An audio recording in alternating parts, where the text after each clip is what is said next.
You don't mind. Yeah, because you're going to take care of it. All right, we ready to get started? Okay. And I'll take roll call. Vice Chair Onak here. Commissioner Apio here. Commissioner Matsuda here. Commissioner Courtney, Here. Commissioner Francisco. Here. Councilmember Erin Murray will be delayed, but she's on her way. And Chair Page is obviously here. We have some guests in the room and give you opportunity to introduce yourself. So we'll start with you. I'm Kristen Pico. I'm the manager over at the Mountlake Terrace Library, just a few steps away. You're welcome. I'm Lucas, I'm just here observing. Okay. Welcome. And we'll start down there with you. Nicole Mayan, I'm part of the Indian Education Parent Committee. All right. Kevin Isaac, board member of the IEPC and the school district. Okay. Jen Herman, co-chair of the Indian Education Parent Committee. Okay. All right, and it doesn't look like there's anyone on Zoom, so doesn't look like we have any public comments. I hope I'm doing this right, because usually it's Carolyn Mountlake that does this.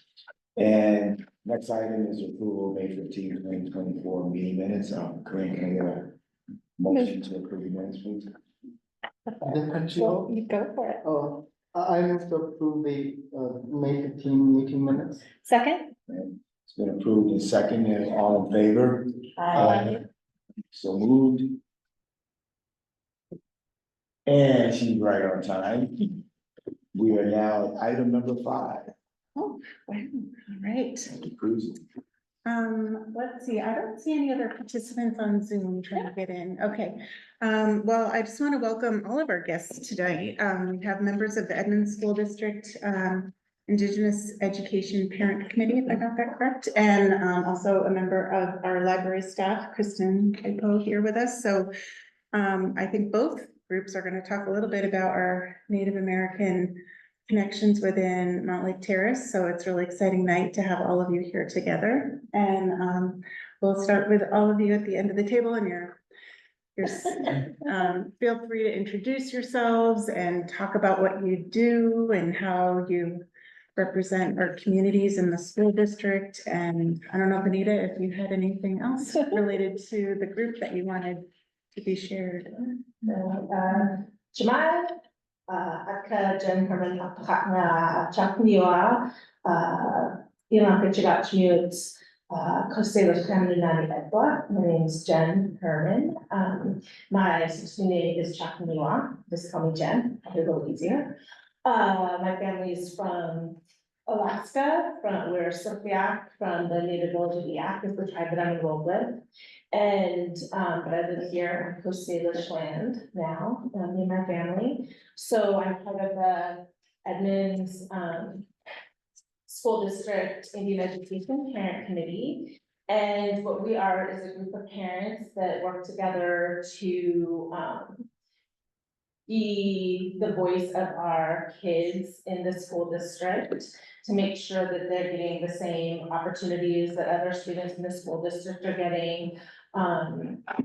The discrepancy between Indigenous kids and non-Indigenous kids is quite vast. One of the problems that we've been facing recently that we were working on a lot today, we were just with Superintendent Rebecca Miner today, a couple hours ago, was just the erasure of Indigenous students in the data. And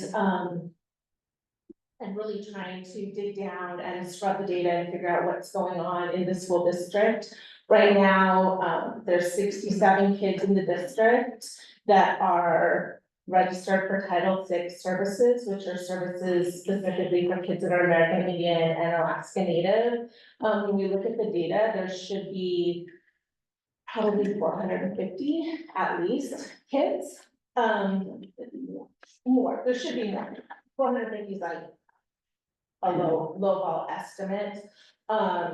And so that's part of what we've been doing, is just trying to make sure that, our kids are seen, and then we can look and see, you know, where, we're scoring in math and English, and what supports need to be put into place. So that's a lot of the work that we do. There's a Title VI program that's federal money that comes in, and that's how the Title VI coordinator is funded for the Edmond School District. But once, but our programs that we have, whenever we do community building programs, we wanna have like the tutoring and things like that, we open that up even if people aren't eligible for Title VI funding. So typically to be eligible for Title VI funding, people need to have had, to be enrolled in a tribe or have had a parent or grandparent enrolled in a tribe. And, because of, just a system of, taking children away from families and boarding schools and detribalizing people, a lot of people aren't enrolled in tribes, but they're just as indigenous as people that are. So making sure that programs are available for that. And then the other big gap that we see with the funding is that the federal funding that comes in doesn't include like Native Hawaiian folks from Guam, other places. And so making sure that those brothers and sisters are also included in our program because we are eligible for federal funding. That's, what am I missing? Oh, the other thing that we've noticed a lot is that the kids, what we're hearing from students in the school district and from families in the school district is that a lot of times they don't know that there's other Indigenous families or, you know, that are in the schools. So really working to make those connections so that the kids are seen and know one another and know that they've got this support system of other kids and adults that are there for them to help them through that school experience. Trying to get, indigenous clubs in the schools. All of them, but primarily the high school, because where a lot of issues are coming in. Just so that they know that there are parents or there are people that look like them or are from the same culture. So that we can help them. They're not the people that are pushed aside and not seen that, you know, we are relevant. We want to make sure that they know that we are relevant. And we'll be able to get a community going and reestablish a culture. It's not an easy process, but we're working on it. Would you like to introduce yourself? Sure, okay. My name is Nicole Lyon. I am Chamorro. I am indigenous to the island of Guam.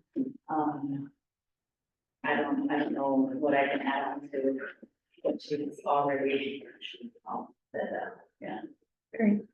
Yeah, the only thing that I add to that might is that I am Cayuga, which is one of the 6 nations of the Iroquois, which we call ourselves the Benishane, people of the Longhouse, from New York. My dad was in the Air Force, so I basically have grown up out here. But it's East Coast. So there are many different tribes from many different areas. So it's not all Coast Salish, it's, you know, we got Cherokee, Cayuga, Seneca, Mohawk, Shawnee, Choctaw. There's a lot of tribes in the area, a lot of people from different tribes in the area. That we're trying to build a community. Bring that all out so that everybody knows we're still here. And I think Scott was the one who invited us tonight or told us about this opportunity and came to one of the events that we did with the parent committee, which I can't remember which one, was it the dance and. Yeah, with dance and storytelling. Yes. Yeah, Yeah, and we had done, like, just part of that, we had had like a ribbon skirt making, like workshop for folks, so that then some of the students wore their ribbon skirts, or shirts to festivities. Great. Well, Scott, maybe you already described what our commission does, but maybe it's worth repeating since maybe you didn't meet all the folks here from the committee. Just what does the commission do? And maybe we can go around and introduce ourselves as well. sure. My name is Scott Matsuda. I'm the commissioner. And I haven't read the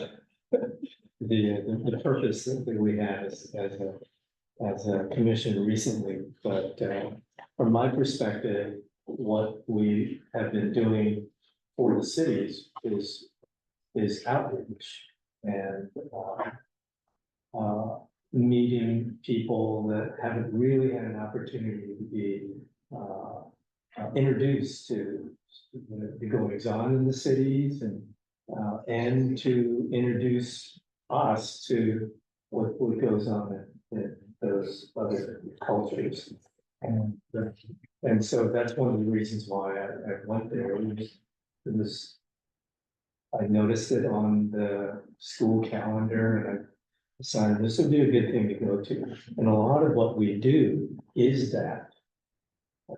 And then recently there's been city planning for the next 20 years, and we wanted to include the input of as many citizens and the various groups of people here in the city in the planning process. I'm Teresa Burton, and I'd add to what Scott said, that we serve as an advisory commission.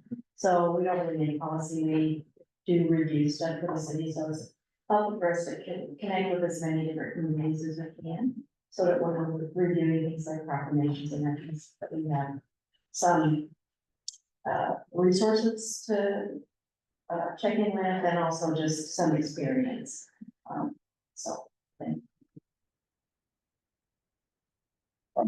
Thank you, and I'm half Hawaiian, and so my kids, which are quarter Hawaiian, they both went all the way through the school district. So I'm really glad that there's the connections that can be made in the district. And just to let you know that we are here, we exist, and we're reachable. So if there's things that we think we can do or help, we're happy to do it, especially me, like I said, having having native blood, I'm very happy to help out whatever we can. My name is Terrace. I'm a commissioner here.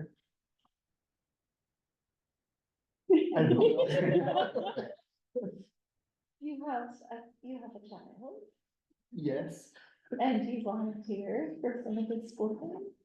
Oh, well, but me and my son goes to school, but he's in Mountlake school district. Okay. So it doesn't really, he doesn't get impacted by the decisions in the school district.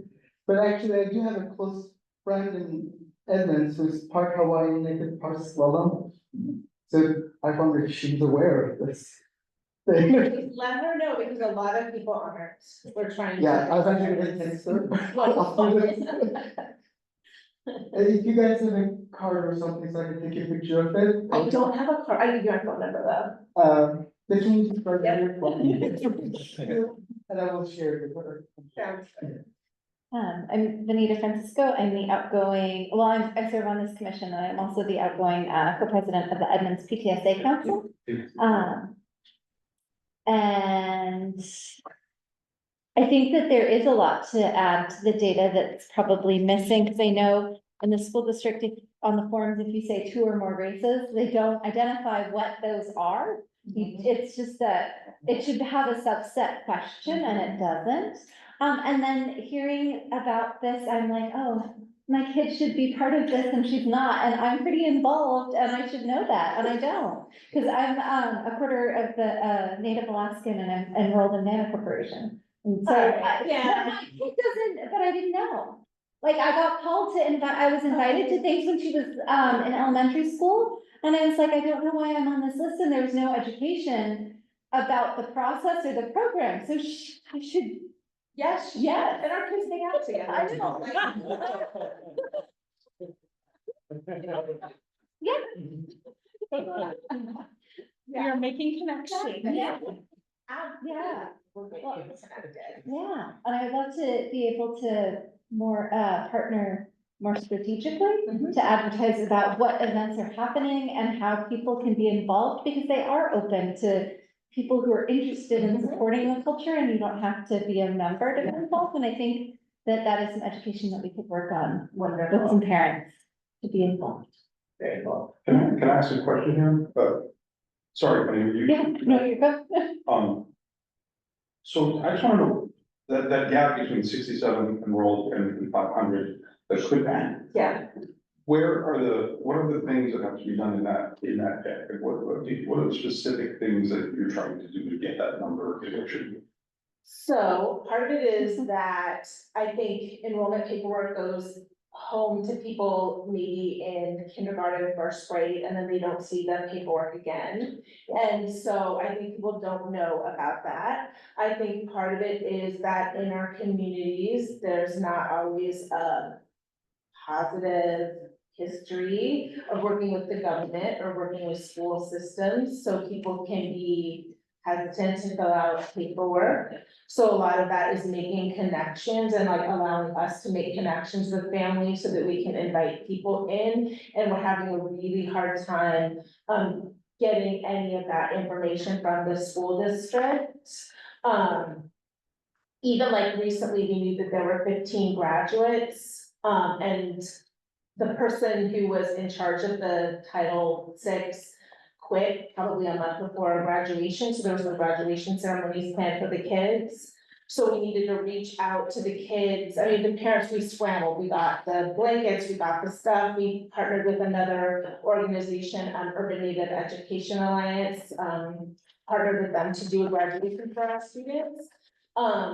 And luckily, like my daughter's a substitute teacher in Edmond School District, so they could give her the phone number, so she could make some phone calls. And then there was another teacher in the district who's part of our committee, and she was able to make phone calls. But we're having a hard time getting access, so finding ways for us to have access to let people know what there is and who we are. And from what I understand, the questions, on the 506 forms that our district sends out, can be simplified and clarified. I don't know if it's a federal form, Well, the directions stuff. actually can, I mean, they can be clarified as to how to do that. You know, you can't change your enrollment or anything, you know, like the directions on it. How to fill out the form. And, how to meet the questions. Can be made clearer and. You know, I'm not a scientist, I'm just a layperson, but when you write it up in engineering, you know, it's over my head, and that's the way it is with a lot of, non-native cultures or native cultures. And I think, and just letting people know like what the first off, for us to get the federal money, you need to fill out the form, right?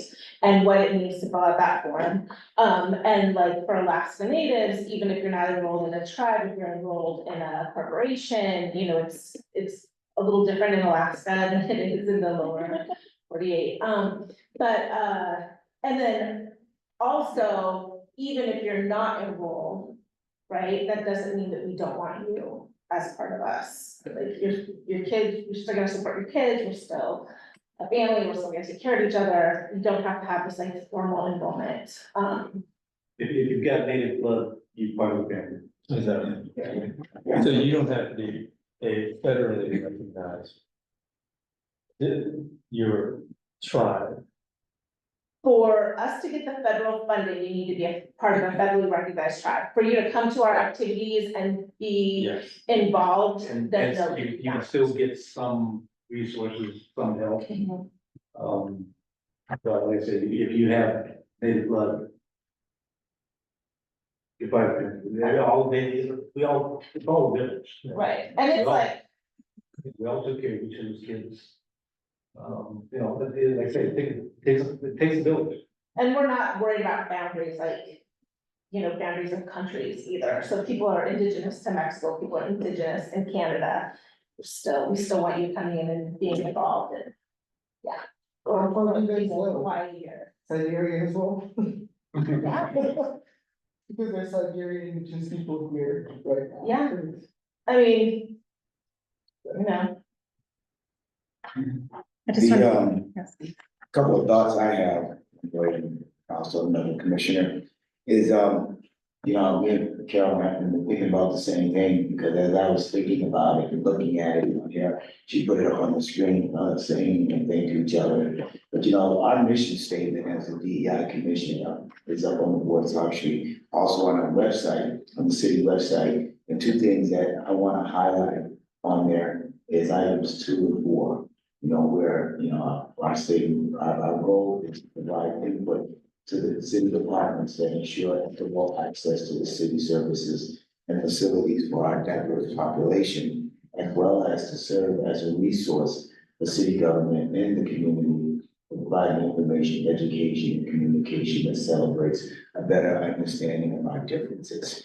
And I bring that part up because, just this past weekend, I was at the, Democratic convention and got an opportunity to spend some time with the Native American caucus, which by all intents and purposes is probably the strongest, most organized caucus in the state. And they were well organized and they have a lot going on. And so the question that I was thinking of, because education was one of the platform pillars that we voted on as delegates.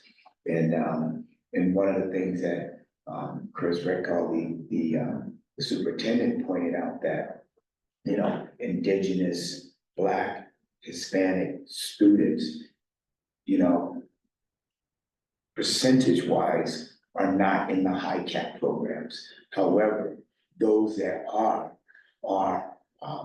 achieving at 400% better than those that were already there or not getting there. And so he talked about how important it was, and he talked about that both in the Black caucus as well as in the Native American caucus, and how funding, you know, while he's you know, looking for more money for like this, you know, for funding to make sure that that all happens and that those fees, some of those fees go away, et cetera, et cetera.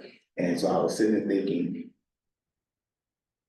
is there any connection with your group with the Native American caucus? You know, as far as their knowledge of this disparity of numbers, or this knowledge of, you know, the needs that you have and the things that you're trying to do. And if not, how do we help? And if so, what's happening? And the third thing that we have, and I'll shut up, is as a DEI group, you know, when we sit down, and that's why this connection was made, because, you know, we get out there, we're trying to create these relationships so that we can hear this, so that we can be that facilitator of resources, you know, for different groups. I always ask, how can the DEI help you? You know, because there are events that go on that you definitely could be part of. One of the things I was thinking of is that, you know, could your organization be present in space at things like Tour de Terrace, National Night Out, Welcome America, where, especially where they're happening in August, where maybe that's where you're helping to get these people registered, if you can get them there, you know, so that they can have that paperwork ahead of time for school. You know, Yeah. so, you know, so that's my soapbox, and that's what I'm throwing out. And, So we're not hooked in with the Democratic party, the Native American caucus, I wrote it down though, as we were talking. To see if we can make that connection, and, yeah, I mean, we're a group of parents, like, I'd be happy to be at the table to get the word out to folks, so, and I know that there's other of us that would too. Councilmember Murray, do you want to introduce yourself? Sure, I'm one of our council members here in Mountlake Terrace. I'm Erin Murray, and I have the pleasure of being the liaison to our DEI commission here, and so I appreciate, I have 2 kids in the district, I have a, I guess, finishing up 7th grader and a finishing up 4th grader, after tomorrow, if we can get through the last half day here. So I'm just grateful, I think, for all of the work and the volunteer hours that go in, you know, to these efforts around inclusion, and would love to see ways to build it, more fully into our system, where perhaps you weren't having to work so hard to work around systems because you don't have somebody directly at the district to support that work. And so it's super helpful to better understand kind of both the good work that's being done as well as some of the barriers to moving that forward to support students. And I think to William's point, I think the more all of us understand what resources are out there and what's being done and where the challenges are, the more when there's opportunity to find those connection points or to provide resources or solutions, the better we're able to do so. So just really appreciate both the work that all of you are doing as well as you taking time to be here on a nice, beautiful evening. Did you guys catch what he said about the welcoming week? Are you aware what we're referring to by saying welcoming? No. Can we email them? Yes, Do you I guys can do have that. the number? Yes. I have the phone. Oh, you have, okay. We've traded kids who texted before. Okay, maybe one of the, okay, thank you. Yeah. And you know, this, you know, like, was the last month that we had, Children's Day. Yes. And, you know, over the weekend, I had an opportunity to sit down, you know, with, you know, some of, you know, our Asian community. And, you know, as I'm talking to people, I'm realizing that we had definitely for next year, you know, we had the Black Student Union, Latino Student Union, but we could have also had Native American, Indigenous, you know, students speak. We could have had Asian Pacific students, you know, there was a lot more that as I'm talking to people that we can do for that, because the whole idea is to get these kids into City Hall, which they did for the first time, and take over the meeting. It was a trial run. I think, you know what I mean, I'm being serious. I mean, Yeah, you know, we can take 5 minutes or we can take 25 minutes, you know, but when reality is, just like today, we're hearing about this disparity. Well, no one knows this until today. And there's a lot with a lot of other groups. And that's one of the things that Children's Day is able to highlight. So, you know, I wrote that down on Saturday or Sunday when I'm sitting at this table, and I just started writing down all of these other children, you know, or high schoolers or groups to find out do these groups exist so that they can be part of that, you know. So that's how we facilitate getting this understanding of what's not working right, you know, in our city. You know, by thinking that way and then doing something to put you in front of the council and the community so that the community knows, because what we don't know, what we don't see, we don't know. Right?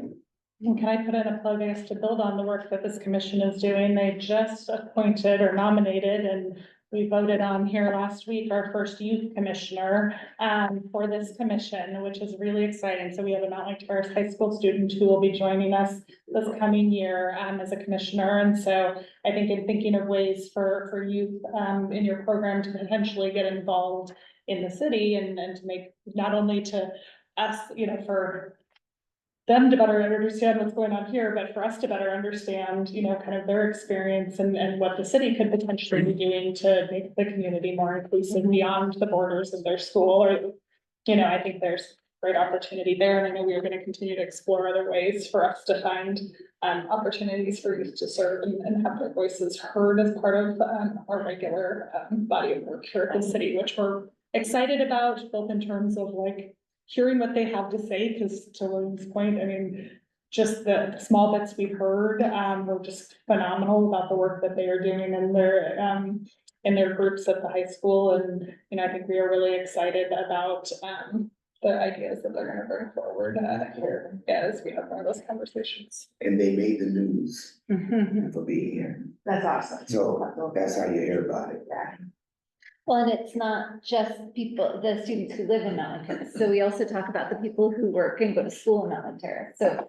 Because Mountlake Terrace High School is in our city borders, so Yeah. Mhm. it was one of the components to students applying, as they don't have to live in Terrace, they go to school there, high school, so bringing our community together. Okay. I just wanted to add a couple things for, one, I think we all met, but I'm Carolyn Hope, I'm the deputy city manager, and I'm the liaison, the staff liaison to the commission. And, one of the things that we're working on more broadly together is the start of a city's diversity, equity, and inclusion plan, strategic plan. So as a city, we're trying to understand, what are, obstacles, barriers, places where we can do better to improve our service and communication with our community members. And that we know, typically in the civic space, we're not hearing from a broad segment of our community. And so just one of the big things this commission has done over the past 5 years is make connections in the community. And you're here tonight because a commissioner invited you. And so it's been really amazing to see all of these commissioners at work and their volunteer time and their capacity to make connections in the community. And we would love to continue connecting with you to learn more. I know this is a limited amount of time to sit here today and learn, but there's more opportunities that we would love to participate in with you and just learn from you. And one of the things that we're trying to do is just make people understand or help people understand what the city does, how they can participate, and how they can help make change. And so we'll have more opportunities to engage on the strategic plan soon, and maybe there will be a way for us to meet with you and some of your committee and some of your students in that process as well. Absolutely. Yeah. So, gosh, we could go on and on, but I know one thing that the commission is starting to think about, and I know Kristen's here to talk a little bit about tonight too, is how we all as a community can celebrate Native American Heritage Month in the fall. And we've been trying to think of ways to not just have council pass a proclamation, which is important, and it's a piece, it's an official act of the council, but also how do we more broadly engage the community in these special commemorative days? I hope. And so we are, I think, one, as a commission, and even some of the council members, we don't know a lot of our Native American community here in Mountlake Terrace. And so just trying to figure out how to make these connections, what would be important to the community in celebrating a month like that. And would love to hear any ideas that we have. So Awesome. And we have another member, Jen is the other co-chair. Apologies for being late.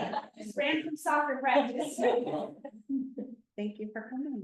Yes, thank Well, maybe it's a good opportunity for Kristen to start to roll in so that you can hear what she's saying, and then you can add question or, Would love that. Do that? Okay. So yes, so I would love to also get your contact information, or pass out mine if you prefer not to give yours to me. Just because we're taking baby steps toward actually doing better community engagement and planning out programs too. And so that's part of what we're doing here, or why I'm here tonight. So I'm with Snow Isle Libraries. We have 23 locations over 2 counties, but of course, I'm just across the parking lot over there at Mountlake Terrace. As an organization, we really do want our communities to feel represented in our physical and online spaces. So we do that through our collections, the items that we have. We do that through our displays, and we do that through programs. And we really value all voices, a reflection of our local diversity. So it was a really good reminder for me as we're looking at potential presenters, that we don't need to necessarily only focus on coastal tribes, because just at this table, we've got people from all over. So, gosh, I've got some of my things, remarks like aimed at the DEI commission, but I feel like you might have limited time here. So I'm gonna address some of that to you too. So I'm gonna skip ahead to, we would really like to have some input on potential programs for Native American Heritage Month. We are looking specifically at adult programs, but kids and teen programs, all ages programs would be welcome too. Our adult services librarian put together kind of a packet of potential choices. Nobody needs to make any decisions tonight. Nobody needs to give any feedback tonight unless you'd like to. I'll also include my card, but I killed a lot of trees. Not really. I made time. The library has great printing services. One of the points is that like part of, not just diversity, but equity comes from the access to Wi-Fi. Our library system is getting a lot more hotspots, computers that you can check out and take home, Chromebooks. Our library printed out 68,889 print jobs last year.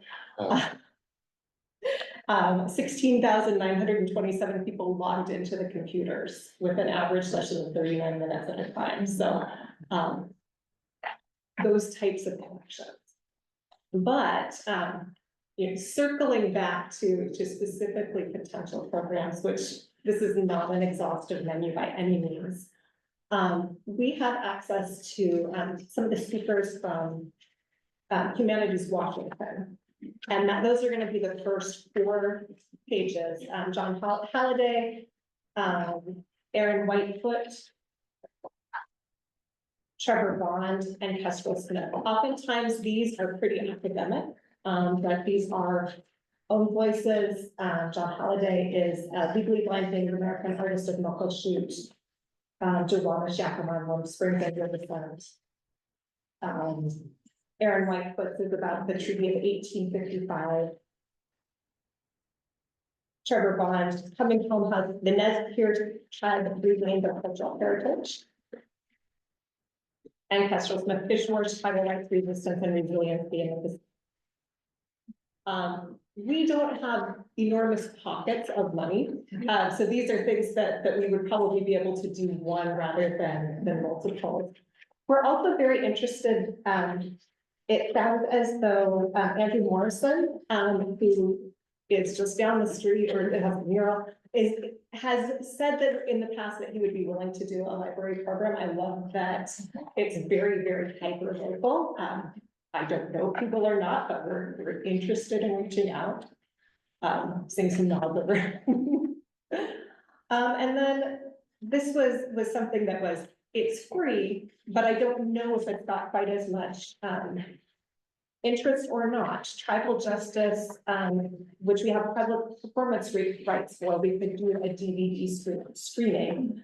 Talking about traditional concepts of justice to reduce incarceration rates, foster greater safety for the communities. So it's set in California and Arizona.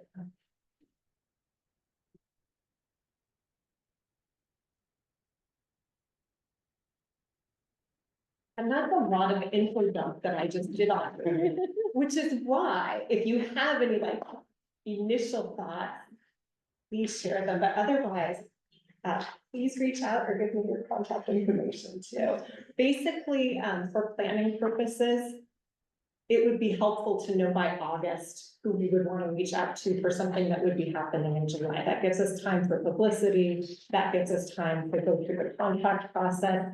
Even if something is a free program, we still have to put out a contract. And of course, we really do want to compensate people for their time. That's one of our values as well, is that, if you're going to come and share your expertise, it shouldn't have to be for free, unless maybe it's part of your day job and you enjoy doing it. Did you say if you want something in August, we need to know by July? So I said, this is a November, program. I said it would be helpful to know by August. Part of it is just So you just wanna know. that's just the general interest. One of the things that we've noticed is that, I want to thank the DEI Commission for really coming out to support a number of library programs and, working together. The support of the Space for Black History, back in February. I think people got the word out. It was very highly rated by the community. It just felt like a really good event. We did the nice collaboration for She Marches in Chinatown, where our adult services librarian group reached out to work out the screening of Della, and it was really a really DEI program that, we've got a nice meeting room. I suppose that's another thing that I should mention, is that we have a lovely meeting space that community groups can use. So if for some reason you can't get a hold of a school, or if you know community groups that need meeting spaces, we have a large meeting room it's the largest one that we have in our library system. It's got 75 chairs, and then the small meeting room, which is more comfortable for 15 to 25. I mean, if there's 25 chairs, that would be like stadium seating. You set them all up in a line, not for a nice community group like this. But you can reserve it for up to 2 times a month. Each group can do that. And if you need a special exception, something like for a school group, there's things that we can do. Sorry, I should be talking more to the commission. Well, the community is the commission, so I'm listening right along with what they're listening to. And I just wanted to add that we also had a great collaboration with the library on Juneteenth, and we kind of took the sort of a speaker model of a panelists, and then we added some other community aspects to it. So we had different service organizations there to share information. We had music, we had free food. So if there's something that really speaks to you, we just love to hear like what the community is looking for and how to make connections across our community better, so.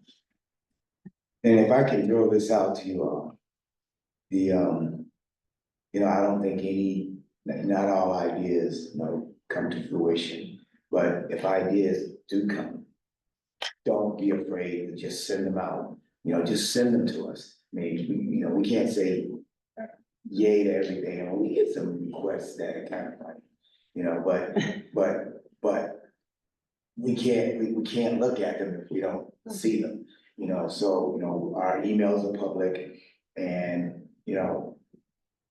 if you got ideas, just, find out what the emails are and send them out, not just send it to one person, just met 6 others, and just fire that information out, that gives us some things to talk about, because Aaron, I seem to be on the same accord. I'm sitting here thinking about the Juneteenth, particularly because you said that, you're limiting it to adults, and I said to myself, I'm one of those ones who believe, because I work in the school district, is that, what the kids do, the adults will come, and so I'm wondering, then I'm thinking, just like she said, we had a panel discussion with some really dynamic, Black leaders from Orange County, but also on the panel were 4 students from Mountlake Terrace High School, and so that incorporated both the adults, the youth and their families, so if you got ideas, send them to somebody. Okay. I will certainly say that, I do agree that an all ages program can be amazing, or a tween and up, depending, or having something in multiple meeting rooms. We did have a slightly larger budget for that. Yes, we did. But I don't mean, all, but just, it's a starting point of thought. But that said, a lot of times families do come out for each other, and that if you do say it's aimed at such and such an age, well, if you say it's aimed at adults, you're not gonna get as many kids, but if you say it's aimed at like teens or kids, if you say it's school-aged kids, you're gonna have 2-year-olds on up to grandmas and grandpas. When we have in here, I saw the word about the fish wars, there's also an amazing new documentary about the fish wars, and how much it costs to screen. That it's very fun, I don't know how many people know about that part of the history and, there's intersection there too, because I know that like Black Panthers came in and helped like protect folks against the feds coming in, and so there's, you know, a lot of, I love that part of the history, because people really working together, like, you know. Yeah, we can get, sometimes, depending on how much things are, we can Yeah. get, sidelights to show movies, so. Can I ask a question? What involvement do you, do around supporting community events? Like, for instance, what does Indigenous Peoples' Day look like for the city of Mountlake Terrace?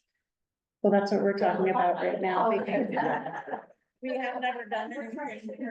Okay, so have you, I guess I'm asking, like, have you in the past, like, teamed up on community events like that?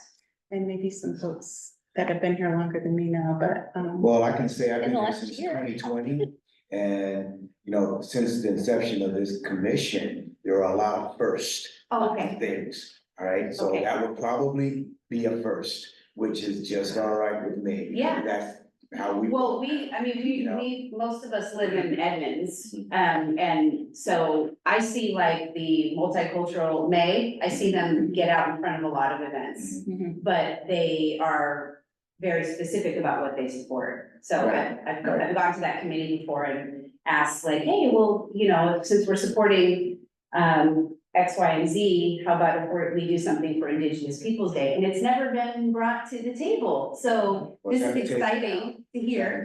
We had a proclamation. You share it. Yes. I remember you shared, we had a proclamation this year, that's the beginning for our community. It's Yeah. it's Yeah. something. Yes, we did last fall, yeah. Yeah, but we thought about, there weren't a lot of Native American events going on in the South County area. I think there had been a powwow maybe by Evans Community College. Yeah, Last year. Indian and parent committee and Edmonds Community College work together to Okay. do that. Right, And yeah. we honored our seniors graduated from high school, but. Last year, Yeah. And so we also, as a commission, have talked about like, how do we support other things going on near us, so we're not competing, so.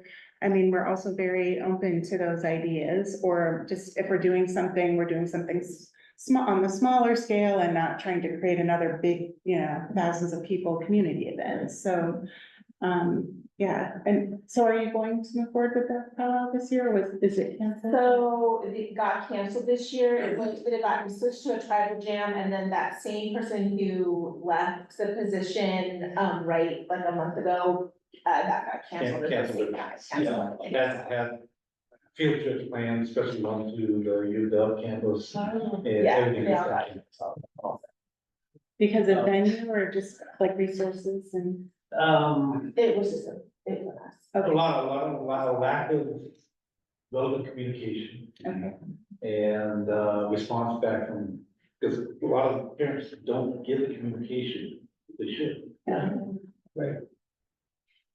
Which is what we're trying to take care of. You know, some of the issues we're dealing with. Yeah. But that and the person leaving, is this. She made the executive decision of just, we're gonna do it right now. Yeah. Okay. So we've been scrambling ever since then, trying to get information so that we can hit next year running. Yeah. But there is one other thing that I would like to bring up. Natives, and it's in May. So it's not any Mhm, indigenous, mhm, but it is, we're missing indigenous people. yeah. Also, when it first came out, it was a red dress project. And we do a big deal at Nathan's Lutheran Church, which is my wife and my daughter and I, you know, we spend a week getting everything ready and setting it up. But it's a way of, again, recognizing. Native people and some of the plight, you know, the issues that we deal with in. Indigenous people being forgotten. Every garment that's up represents hundreds, if not thousands, of indigenous people that haven't been home. And these garments are waiting for their owners to come home. And similarly, bring attention to, you know, what we're gonna do here. I think it's a beautiful display, my Girl Scouts meet at that troop that I mentor, meet at that church. And the first time they saw the outfits they were going up in, they're very curious. It involves some pretty amazing discussions with the kids. My daughter did a lot of the, research.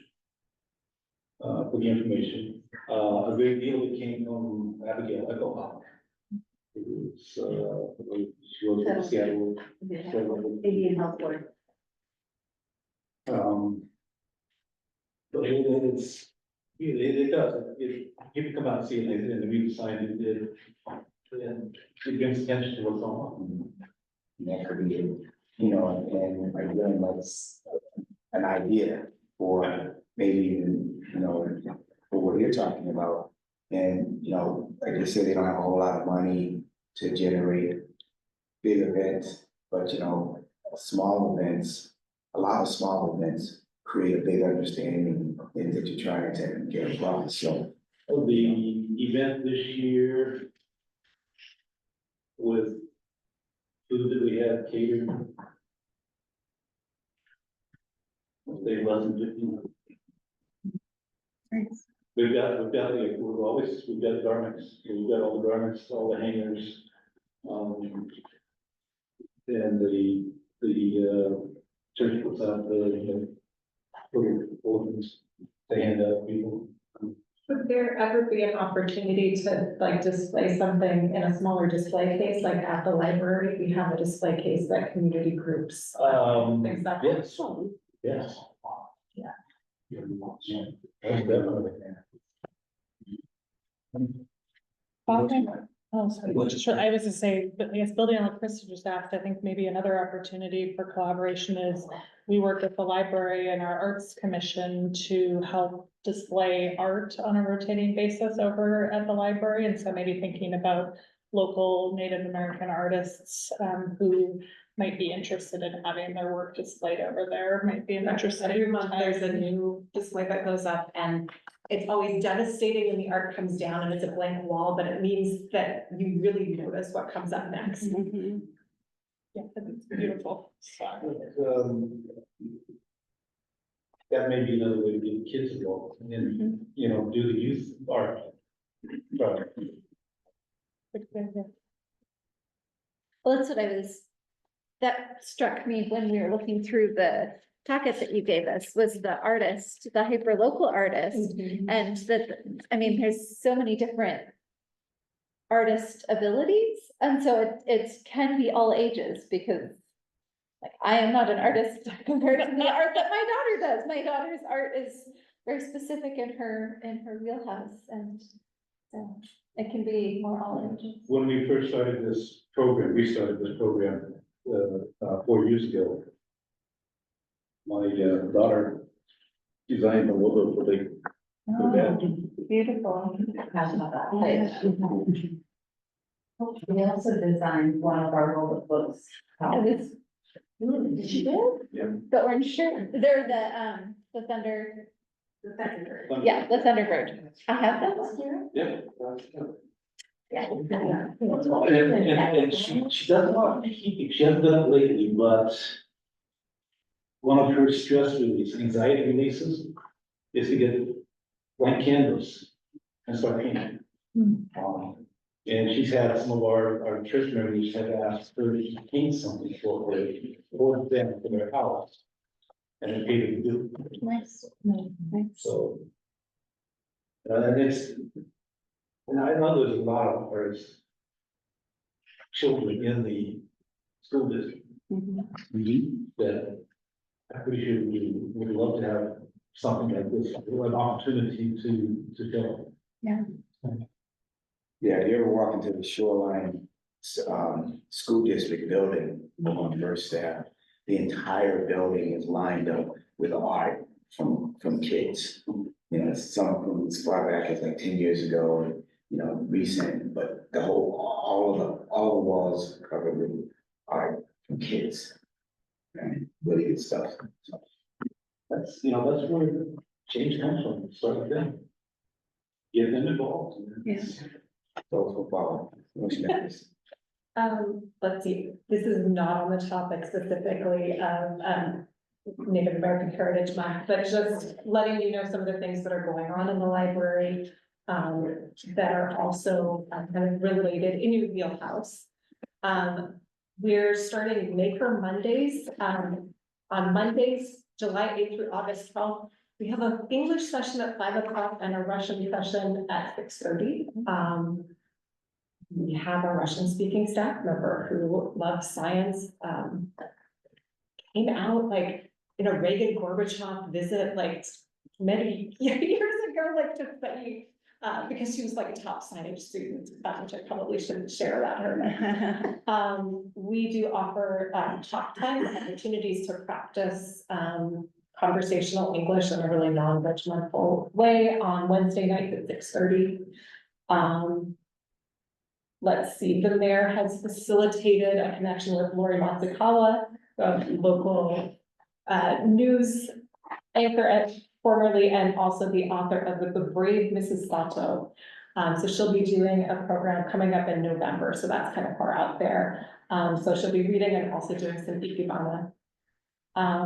Our children's librarian was invited to attend the Mukilteo Korean American Day, and she said, you know, I would really rather do Korean American Day in my community of Mountlake Terrace. Part of that was, I think she was invited by, there was a council member in Mukilteo who was very excited about it. And we're talking with her, with Insun also about starting a Korean language story time as well. We're just in planning phases for that. Many of you know this, I think actually all of you know this, we partnered with USCIS to have a naturalization ceremony at the library, and we're hoping to do more of those as well. I know the ball's in their court, but I'll be going back around with them. And then I do think that Juneteenth was amazing, but I didn't want to steal William's thunder because I thought that that was your section on the agenda tonight. But I really appreciated the conversation that we had at a debrief meeting about how it was something that was like, took the strengths of various nonprofits, of the city, of the DEI commission, of the library, to have like a contribution from everybody, that the library was a great spot to host the panel and to have art activities for youth. And out here, having, well, it was supposed to be a sunny day. It was not a sunny day. I will say that, like, I get an hourly door count, and at 12 o'clock, when the heavens opened and all the rain started falling and the hail and the thunder, there's like double the door count of any other hour that time. Yeah, I got lots of audience. Because of that. They did, but having the community organizations up as well, but there's much more to share about that too. Yeah. Yeah. Well, thank you, Kristen. Any other thoughts on what Kristen had to share for? And we don't have to provide feedback tonight, but if there was any other feedback on the proposals or other ideas, because the Who's the city. last gentleman that came in? Did you Hey guys- guys, my name is George Farrell. I'm Standing Rock Little Eagle, I'm Jan's partner. Okay, And I just drove up from Seattle, thank you. bringing Gary. But there is something that is catching you guys' conversation that I think would be, I don't know the full context of what you guys are talking about, but it sounds like you guys are talking about a little bit of ideas around bringing people together. Maybe something that is not just centered in November for the indigenous people. there's some, like, there's some things that we do in our tribe that has to do with the seasons. So something that is, like, up here, I'm sure that the Coast Salish people that were on these lands had something that they did in these seasons, whether it be summer, you know, something that had to do with medicines or, you know, late summer, you know, harvesting. I think that those things are very, informative and also speak to a lot of the, things that tribal communities are trying to get back to. As far as like incorporating traditional medicines in their home life. Whether it be teas and, you know, using sage and things like that. You know, in our home, we have tinsel. We pick tinsel. And those are the turnip seeds. So, you know, picking, harvesting sage at a certain time of the year. I'm sure that those types of things are, something that is easily accessible in this area. Because you have a lot of neighboring tribes that used this land before it was a city. So, and also, I think that I commend you guys for even having this conversation, because that speaks to something that you guys see that there's value in. And I think a lot of tribal communities, when you get to talking about DEI stuff, you know, it's not necessarily just about having a seat at the table, but having the tribes and the tribal community feel like they are welcome there at that seat. So, you know, doing things like this, the Missing Murder Indigenous People work, you know, those things are what is happening within our communities that we are doing our best to shine a light on and need allyship in that also, you know, and it's not necessarily for other people to pick up and run with, but to find ways to uplift and help carry that, you know. But yeah, I think some stuff like that, definitely, you know, the art is universal. Music is universal. So, finding ways to incorporate that. And I'll just tag on to that, that's something that you have mentioned a lot about is the openness to using space, which is also huge. Because a lot of times we don't have, you know, places to convene or places to showcase these type of things. So, you know, just as we start to develop this relationship, we can think of ways to bring people into the spaces that you're offering.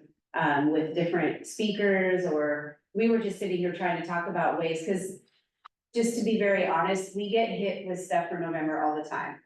And it's very hard because, you know, for me and personally, it's Q4 at my job and I'm really busy and I can barely even put on events at my own job, let alone where I want to be doing events in community. So the meaning behind this is to look at other ways to uplift the culture, not just around November. So if we could talk about, you know, the 13 moons, and, you know, we can have people talk about each of those moons and build a little speaking engagement around each of those.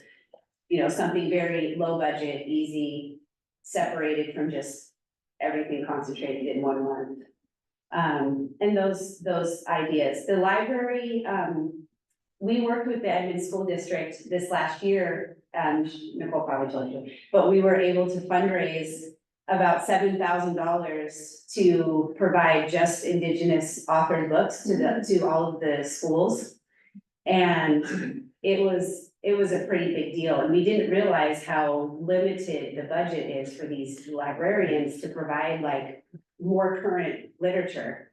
And it would be interesting to kind of uplift that need for these books in the libraries in a way that is from your perspective as a non-native person. one of the things that just brought to me was that we actually, I don't know if you know this or not, we have a way to suggest purchases.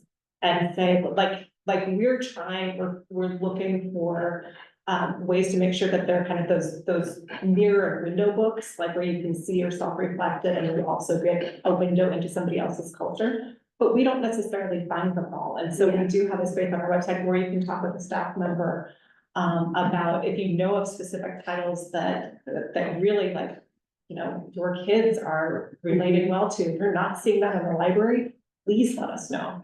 I just worked with an indigenous bookstore because I don't know either.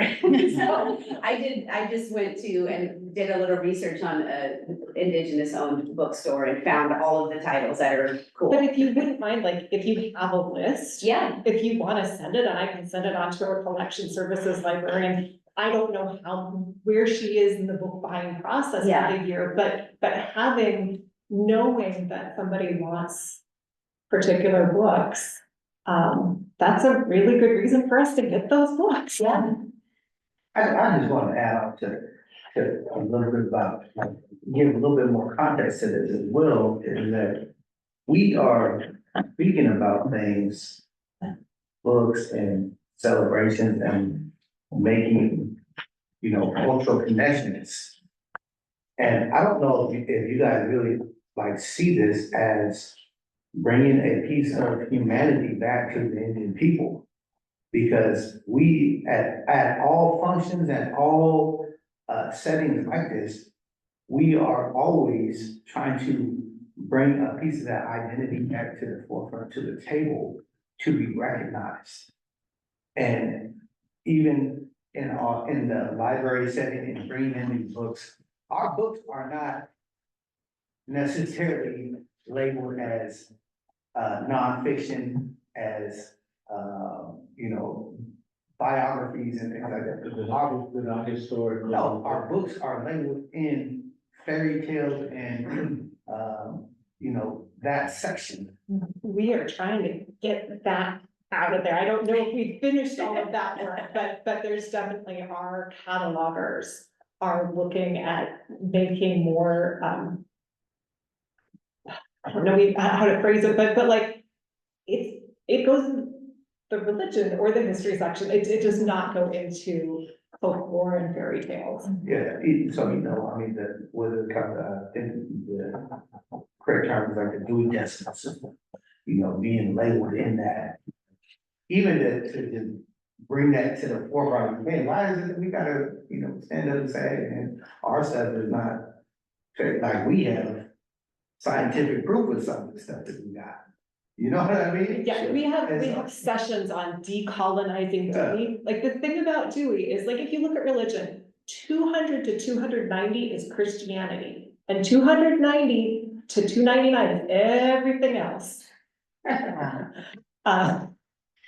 So it is a classification system. It is problematic. We're working with what we've got. I don't know what the next thing is going to be, or if we are going to, nobody's talking right now about getting rid of Dewey altogether, but in my library, but who knows about the future. I wanted to ask one more, I was looking at all the people on this commission. Are any of you guys Indian? Well, like, tribe? No, I'm Native Alaskan. you're Native Alaskan. So, yeah.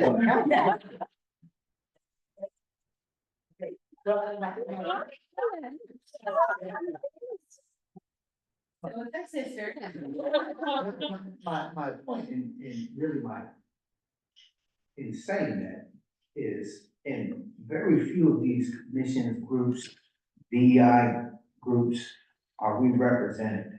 And, you know, I'm looking at you guys' mission statements up here. We are one of the most underrepresented communities with the highest health disparities and things. Like, you guys, I don't know if you guys even know all that stuff, but like having space to do this, I'm wondering if has there been a time that you guys have asked tribal members to like come into a library and do presentations on that? Have you guys ever? Let me respond generally, okay? You know, I was with the group since its inception in 2020. And, they selected the membership, and this is pretty much a new membership. I'm last of the original one standing, and, because of the terms, I don't know how many, I think there was like 20 people that originally wanted to get involved in the commission. That's the number I heard, somewhere around there. And, the council members interviewed and then appointed. And then as those terms were changing, what we tried to do was through social media and word of mouth. This is coming up, this is coming up, this is coming up. However, we did not, and I'm gonna say we, meaning me, did not have those relationships that we're building right now today, right? I know I don't know any indigenous, I only know a very small few. I'm new to the Pacific Northwest. I don't have a history with the Pacific Northwest or those relationships, but that's what this crew is doing right now. That's why you're here.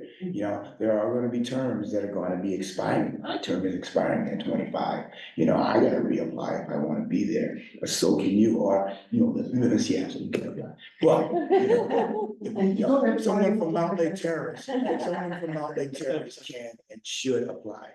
Just like our Hispanic community and our Muslim community and our Asian community and our white community. Everyone that wants to say what you just said or ask what you just said needs to get on board. So the answer to that question, yeah, you're right. There is no one here, I take that back, we got one. We got one. Oh, right, I'm sorry, man, you gotta say something, bro. That was joke or something, but my point is that this only happens with, people who are in the community, in that space, encouraging, the folks that they have access to get involved. Cause if it is to be, it's gonna be up to the end me, not just up to me. So that's what needs to happen, okay? And you don't have to be very special to be in this commission. I think the only reason why I'm here is nobody else is it. Well, I think that's why I was. And you are all special.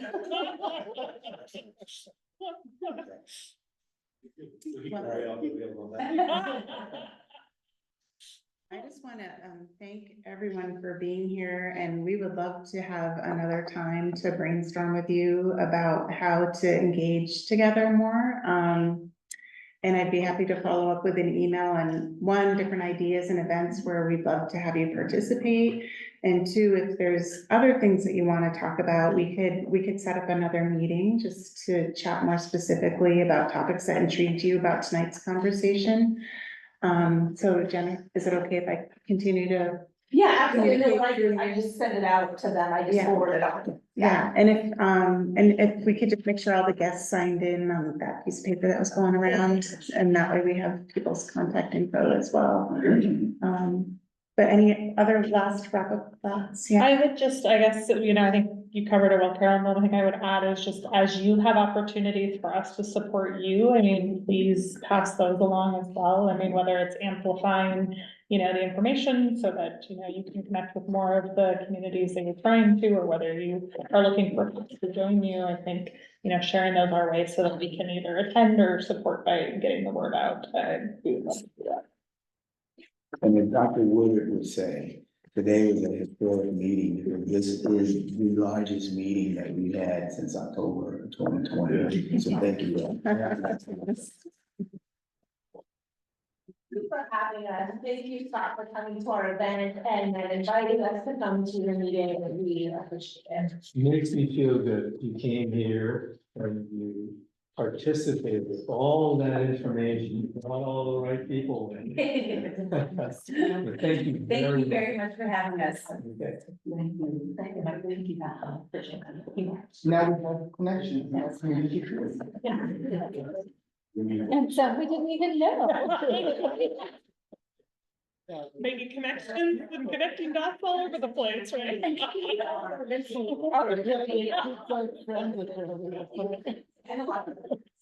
Yes, Family Terrace. Oh, I don't know the Terrace all the way. Are you kidding me? I don't go to those at school. Yeah, no, Alex graduated from Mountlake Terrace, and this is when she's doing this now. So, yeah. Yes. Oh, yeah. I don't know if we've met. Hasn't been. It's pretty fair.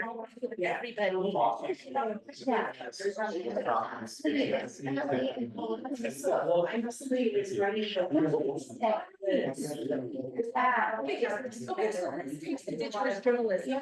She takes the high school class, in Indigenous journalism, high school.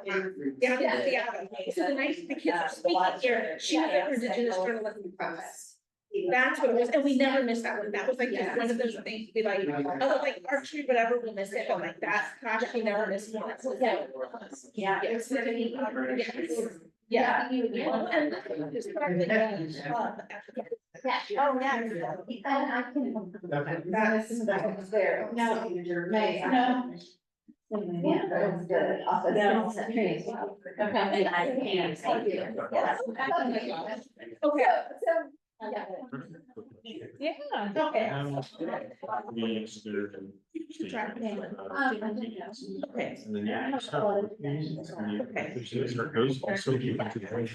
Yeah.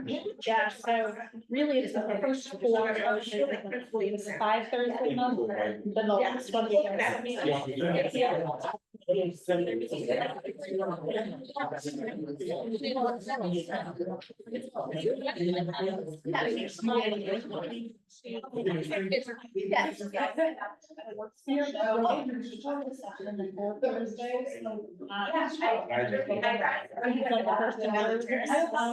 They're all meetings.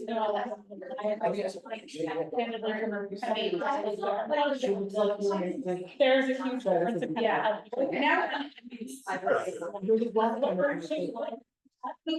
I'm just trying to generally get perspective of what kind of subject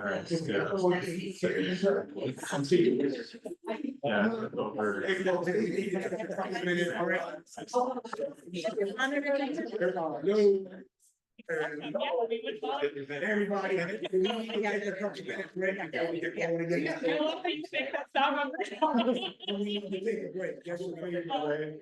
Oh, no, great. Let's just keep going. Lucas, can I just have you sign it?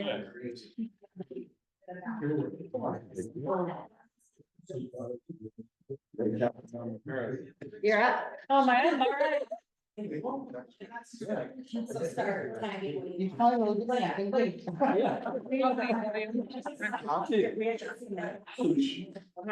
I'll just keep it. Very.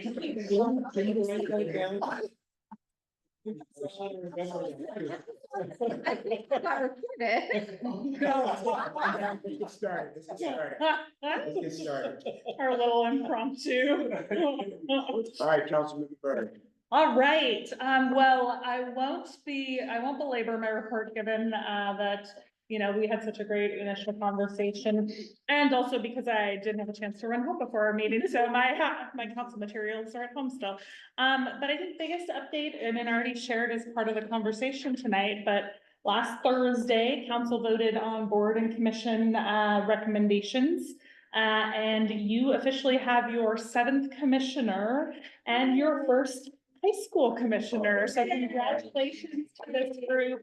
I think we have probably been in touch with our new appointees. They're in the process of working through that. And so expect a new commissioner here come July. But I mean, just kudos to all of you for, you know, spearheading that change, and just would encourage you to think about how we support our new commissioner to help both her be successful in her role, as well as to help the idea of bringing more youth involvement and participation and input into these conversations. So everyone will be looking at you, as they always are. Just show up as your normal, amazing selves, and excited for what the future holds. Other than that, I mean, all sorts of stuff going on. I will say, kind of building off of young folks and bringing people into processes. I had the opportunity to, the Association for Washington Cities is a collective association that supports cities across Washington state. And they had their annual conference last week down in Vancouver, Washington, and had a chance to attend that. And, you know, both they did a really good job in kind of thinking about, you know, topics around equity and inclusion as part of their programming. And celebrated Juneteenth because the conference kicked off on Juneteenth. So that was, I appreciated that they took time to do that. But what I was going to share is they have an annual scholarship that they provide to high school students who are civically engaged. And so the 3 students they chose were just absolutely phenomenal. They each got up and gave a speech in front of a large ballroom full of elected officials from all over the state. And the first one spoke and we all looked at each other and we were like, oh, I feel so bad for the other 2 students. Why did they put her first? And then the other 2 students spoke and they were equally as impressive and eloquent. And I was like, I want to be like them someday.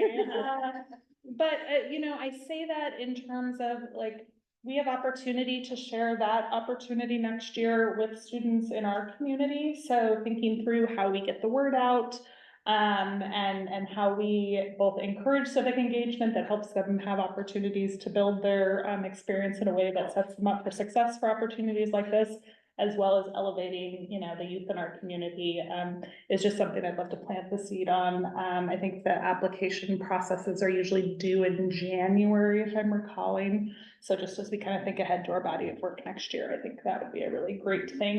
I think the city gets the opportunity to nominate 1 student. So we'd have to think a little bit about how we want to do that, but would love to plant that seed and make sure that we take the opportunity to elevate somebody from our community. So with that, I think I will wrap it up, other than saying we have lots of events coming up this summer. I know we've talked about all of the amazing events that you all have plugged into and how we've been able to connect with various folks and parlay that into all sorts of really good things in our community. But there's a lot on the calendar in terms of city-led events this summer, and you know, just hope that you have all had a chance to take a look at those and put those on your calendar. So we will get a chance to celebrate and spend time together as we do that. Well, I know that list of all the stuff that's going on this year went out.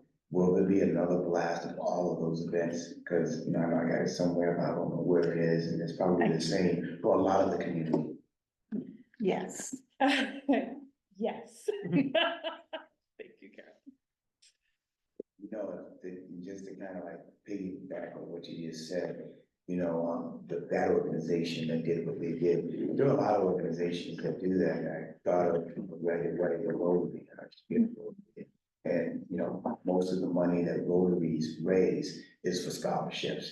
So again, I'm sitting there and I wrote down, you know, National Night Out. Would that be an opportunity, maybe for some of the local organizations to be a part of National Night Out, even with a booth, so that these kids can understand how do I get that money, you know? Because I don't think they have a booth, you know, these groups they give, you know, money to kids have a booth at National Night Out, you know, so we can facilitate, you know, finding out who those organizations are, get them part of National Night Out, so that the kids know that they're gonna be there, which means they will come to National Night Out, so that they can, or their parents will drag them to National Night Out. Yeah, it's a phenomenal idea. And actually, we're sorry, triggered something else in my brain. I think another opportunity to think about how we get, you know, folks involved in the community over the summer is the applications are open for the Tour de Terrace parade. So that is an opportunity that is free for, you know, folks to participate in, as long as you are not a politician. So they make politicians pay so that you don't get too many of those. But everybody else, you know, so you can participate in the parade, and, you know, I think taking the time to have the conversations, to your point, William, we had my daughter and I were at Las Escuelas, and their entry into the parade is one of our favorites, and they weren't there, I think, last year. So they oftentimes will bring a bunch of horses, and they will, you know, wear traditional Mexican attire, and it is just, they do a wonderful, you know, kind of I don't act as the run, but they have a routine that they do as part of the parade. And so anyway, we had that conversation with them and he was like, okay, I'm gonna do it. And, so, you know, I think just letting people know that opportunities are available, to your point, and having those conversations with community members is really important, because oftentimes we don't see them as we're going, you know, all the different places that we go. So yeah, no, I think that's a great reminder. All right, thank you. Any questions, comments? All right, okay, recap on Juneteenth event, moving page. I don't know what to say, except for thank you. We pulled it off. It was better than I think I had hoped that it would be. I think the numbers says that there were 519 meals that were given away. The unofficial number of people who actually filled out information about where they were from and what they wanted for tickets was like open somewhere between 300 and 350. So somewhere in there, you know, there was others that came and overall it was, I guess the thing that I want to say about it is that, I think we accomplished what we set out to do was, you know, bring Juneteenth to MLT. It got a lot of media coverage. It was on 2 TV stations. It was on a lot of other media outlets, and the theme that everyone talked about was, it started with first for Mountlake Terrace, celebrating Juneteenth. And that's almost like my theme now when I talk about the DEI in Mountlake Terrace, because we are doing we're helping the city do a lot of firsts and things. You know, the collaboration with the library wouldn't have happened without the library. So that's I guess if we had to say anything about Juneteenth, that, and I think we talked about it a few months back, is that we don't have to do events. We just need to work with people that want to do events, and those events will happen, you know, when we collaborate together. And that's what happened. The kids were great. You know, we didn't get the volunteering, but we know we're gonna work through that next time, because it wasn't their fault, you know. But those that were here, they knocked it out the ballpark. Yeah, it's right after graduation. Everybody was happy. I had some people show up from my job. They was talking about it, you know, and that was really nice. And, cause they didn't have to be there. And, I think a lot of people can say that. I guess, you know, aside from that, you know, we had a lot of visitors there. I was in Bellevue this weekend, and I had people come up to me from around the state, you know, they said, so Mountlake Terrace had their first Juneteenth celebration. Good job, the DEI group, you know, that people I've never met in my life before, you know, because there was the talk. So we've come a long way, guys, y'all. I got 5 cents greater than I say, guy, I got to pay 5 cents. But we come a long way, and I really appreciate, you know, what we're going to do, you know, and know that. So unless anybody else want to add anything, or if I missed anything, go right ahead and jump in. One thing I think, we might wanna think about for, if we had like a free food and the tickets is, I didn't feel like there was people who were just at the thing, getting tickets. So I didn't feel like I got to engage with people about like the sign we made for people to write on and that kind of stuff. So, we might wanna kind of rework how we do that so that we can do a little more DEI engagement at our booth. But otherwise, it was so much fun. I mean, and people were like happy to be there, and some of the people were just, hey, I'm in the neighborhood and I heard the music and I just wanted to see what was happening. And yeah, I mean, I had a lot of fun. You know, even with the weather blip, it was, it didn't scare people off. They hung around, they stayed and participated. I had a parent tell me the kids love the rain, their kids love the rain, they were so. The most fun they ever had. Plain rain, so, yeah. Okay, anybody else? I do want to say that it didn't feel like a first. No, It was very well organized and then people, there were really defined things to do there and, you know, the way the panels were organized and everything, it just, not that I didn't think it was going to go smoothly, but I was very impressed with how smooth everything went, and it was also great to see people from other communities, like people, from the DEI in Mukilteo and some people from Linwood were there. And it was great to see other communities coming to support and just how many people from Terrace came too. And there were a lot of different zip codes. Yeah. Yeah, if it was up that long. Yeah, and even though the paper fell on. I found I could still write on it when it was wet, so I kept going. We're writing wet paper trying. Yeah. What do those numbers then? I think that if we keep our mission statement in the back of our mind whenever we do anything, then this is the type of conversation we're gonna have after the fact, you know, because we did those things on June 15th. And I don't know about y'all, but when I was listening to the group that was here and they were talking about, well, we get bombarded in November. All I could think of was Juneteenth, our trade, Mountlake Terrace's theme that belongs to us, because like a hashtag, Juneteenth more than a day. Well, same thing, you know, that's what they were asking for, something other than just November. Yeah. You know what I mean? That's what they were asking for. And that's what hopefully we can help facilitate, you know, through all the resources that we have in the city, right?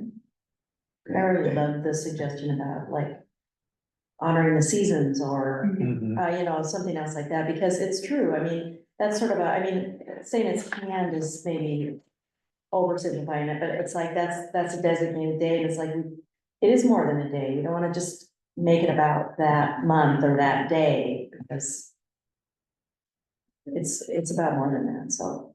Well, if y'all remember, you know, when we did our presentation and we talked about the word inclusion, you know, where it went from only like 35, you know, instances that you can find in the archive to 350 plus since October 20th, where now it's not just an island thought that's out there, that now, because of hopefully our presence and the relationships that we're building, the recognition of the city, that inclusion has to be part of every paragraph that's written, you know, part of every sentence that's spoken, then at some point, you know, it's not going, everything is going to be more than just a day, you know, it becomes part of the conversation, you know what I mean? So, thank you.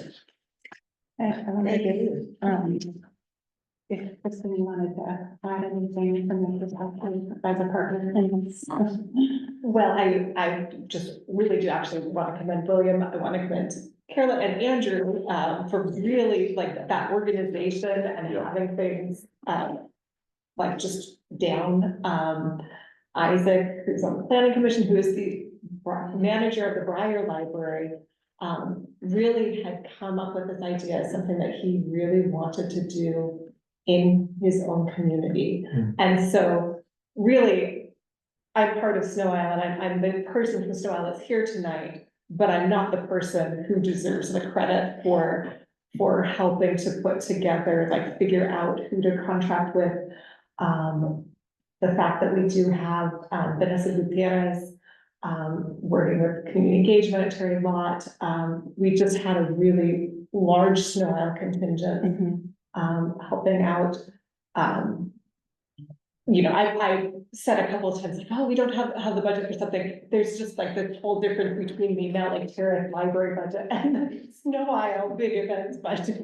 But I like the idea of potentially seeing what we can do to kind of amplify the money that we do have with the partners that we've got. And I think, I mean, what I'm hearing is people that missed out really feel like they missed out, and they're like, why didn't I know about this? I'm like, well, you know, did I? Well, How come I didn't know? I'm like, dude, I'm like, so they were saying. I've heard that somebody like came to City Hall and be like, why wasn't it in city happening? Because we didn't know in time.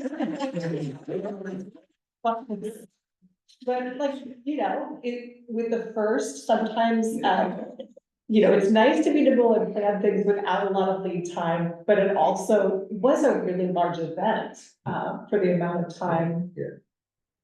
Yeah, Andrew's message, his last Yeah. message to us was, don't let them see you sweat, because they don't know that it's wet outside, you know what I mean? He's like, nobody else is gonna know if things are going wrong, so just go But I- right along with it. Except for the weather, I think, I don't really feel, I didn't feel like there was any big, anything that was not running to plan, you know? Yeah. Yeah, So, okay.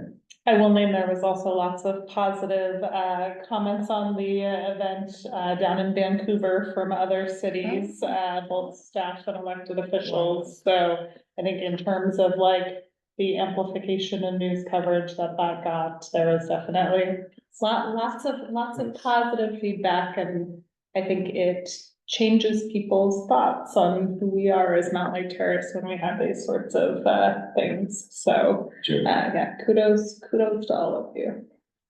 I really like the other organizations as well, like having Project Girl and Access Project and like all of that representation as well. And, you know, again, people coming and thinking like, okay, what's next year? Mhm. Yeah. Well, good job, everyone. It was a lot of work and it was a lot of fun. Yeah, let's discuss welcoming week.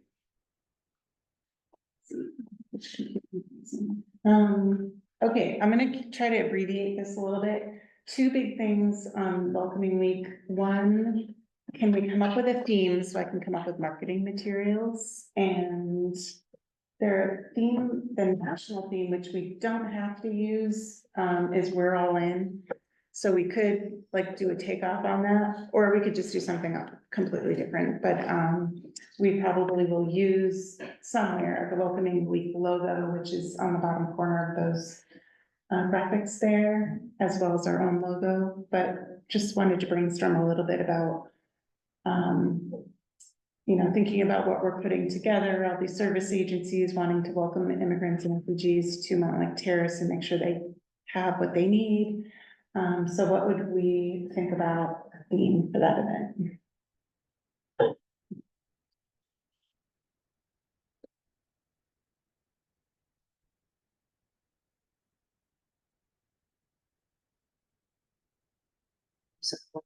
community for all.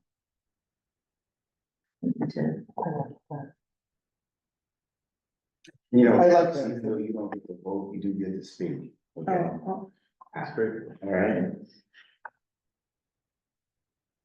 You know, I like the young in the room there, so probably got some ideas and very distant from mine.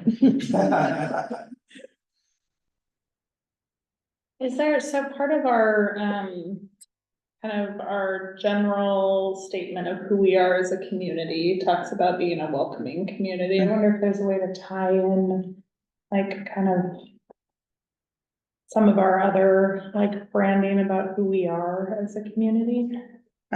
like related to the DEI commissioner or mission statement? City more generally, our mission statement as a city, or our vision, I think, is actually what it is.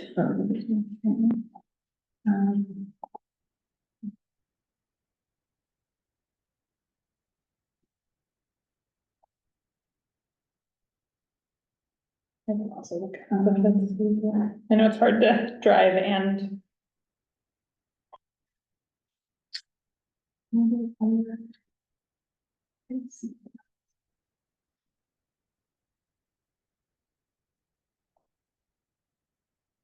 Maybe the city, this is a good time to say that maybe the city should have an easier way for this community to see what their mission statement is. I think that's probably.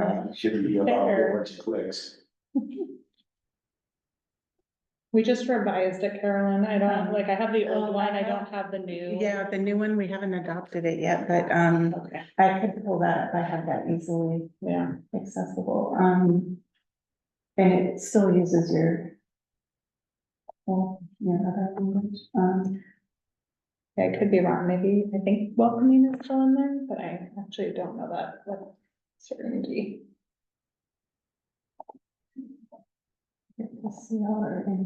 We took it from a very verbose, statement to a slightly more, succinct one. Of course, I say that and then you'll be like, that's succinct, huh?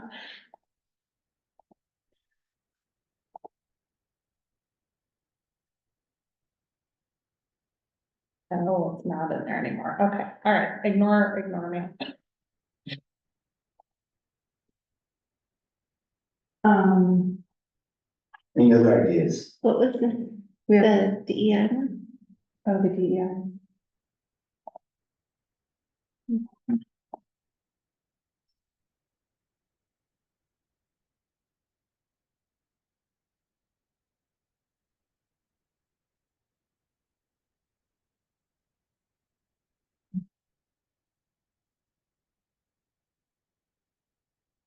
What is the line tagline? Oh, the love one, that's like their. Welcome, All are welcome. all are welcome. I think that is, Oops. they have stickers. Yeah. Did you trademark it? If not, we can use it. Let's make a nice one. That explains the point of like welcome. So I thought it was on our main page.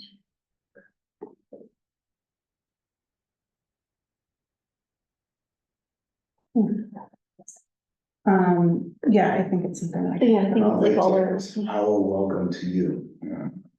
Well, just also keep it clean and easy to translate, so, Yeah. because, Yeah. look, yeah. Yeah, I've been actually trying to translate unwelcome to multiple languages, and it's not working in my mind. Yeah, yeah, so it doesn't have to be we're all in, that's kind of actually probably hard, I don't know how that translates in other languages, it's a very slogany thing to, or, casual thing to say, so, Yeah, I don't know if it communicates well. You belong. You belong, oh, yeah. Oh, I think that creates some negative vibe, for anybody who don't feel like they belong. Yeah. that's true. So, I mean, let's just go back to the theme of the event, like, what are we trying to do? We're trying to provide people. We're trying to connect people We're with trying to- resources. Creating connections or. Creating community Resource. connections. That resource doesn't sound like a nice theme name. Yeah. It sounds like Resources. Welcoming you to the city. welcome home. That sounds like a real estate slogan.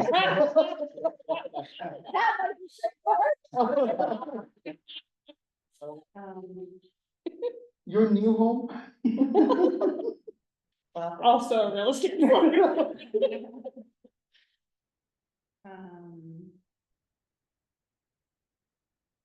I like the creating connections, but I don't know that it sends the message we want our key audience. Yeah, Mhm. that's the,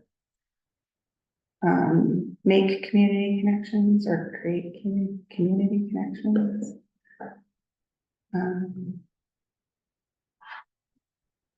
Welcome to the community welcome.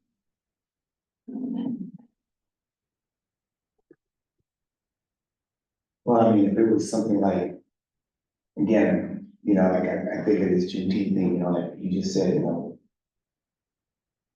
welcoming wake, creating city connections, you know, creating city connections, because that's what we're doing, Mhm. you know. Or create community. creating connections. Yeah, creating connections. Connections. Providing connections.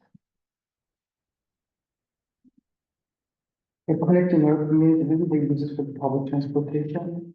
I think that might be a trademark slogan. I think we could use it for our city, connecting- Yeah.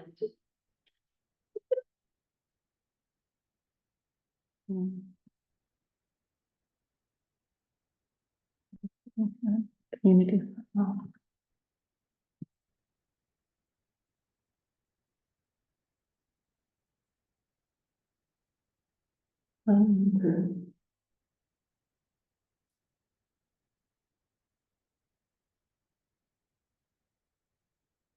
If you're a little stuck, I can work on a couple things with our comms people and or I would like it to come from you or be approved by you, but I do feel like we have to start marketing it pretty soon. I do like the welcoming week, creating community connection. Yeah, anything that, for me, anything that refers to people directly, for me, creates opportunity for people to feel but me, you know, because what not you, Mm. you know what I mean? Because there are people that are gonna feel that way. For all sort of says everybody, but. Yeah, but not everybody, that's Who what. considers But that's themselves my to be point. in- No, my point is Yeah. that there are a lot of people, when you say community for all, are gonna say, but you don't mean me. Right. You know, and there's gonna be people that say, I don't mean you. Yeah, how do we? They don't mean you. That's my point. Yeah. ChatGPT recommended empowering new beginnings, resources for every journey. Empowering New new beginnings, beginnings. resources for every journey. Could beginnings be neighbors? I don't know. Where did that one come from? ChatGPT? Oh, AI. Don't tell her.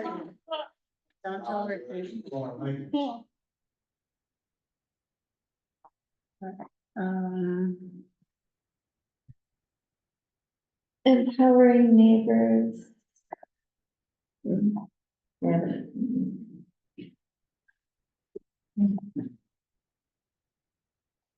I know I don't vote, but you do really want to think about translation. One of our staff members has been doing a lot more translation. Sasha, and like some of the Russian, not translation, but like checking over things. And she's like, oh, this translator says request for accommodations, by which we mean like, do you need an interpreter or something like that? They're translating it as, do you want hotel accommodations? oh. Because it's not just language, it's like the whole culture and like what's something that's. Yeah. How's that word used? Yeah. Or we can just go with new beginnings, resources for new journey. We can make it simpler. That might work better. New beginnings, resources for new journey. That would translate better in a lot of languages because, I mean, at least for the one that I speak. And as an immigrant, I can tell you, if you just say welcoming, it doesn't really tell me. When I first came to the country and I was fresh off the boat, it would never register in my mind as you're gonna give me resources. Well, and is journey confusing? I mean, if we think of, like, I guess, like traveling from like, But move on. Yeah. right, you're trying to get rid of. We're gonna tell you how to go someplace else. Right. Yeah. Or like, what about resources for living in Mountlake Terrace Yeah, or something? something of that theme. Yeah. Resources for Mountlake Terrace life. Like, But resources for life in America. I don't want to give resources for life in all over America. It is. But that would sound like people leave. But the idea that, like, Yeah, resources are different in different areas, so Mm. in America, now we do that. but tax return is broad enough, like legal help broad enough. And when you come to this country, you don't really consider your new city as a place necessarily. You just see the whole thing as in America because you don't care which city you live in. Yeah, that's. You just land and settle. And this is my experience, but. Yeah, no, that's cool. I know, I like new community. Yeah. my only other question is about, new beginnings, because could it be possible, do you think, that people could have immigrated a while ago, but still don't know what they don't know? I would imagine. I don't know. I like the your new community one because then it doesn't matter when you're starting. Yeah. You could be building community because you're a new parent or because you have somebody like a older relative moved in with you. So you're building community. A new resident, that sounds like you just No. live in an apartment building, never mind. How about connecting? We have less than 10 minutes left.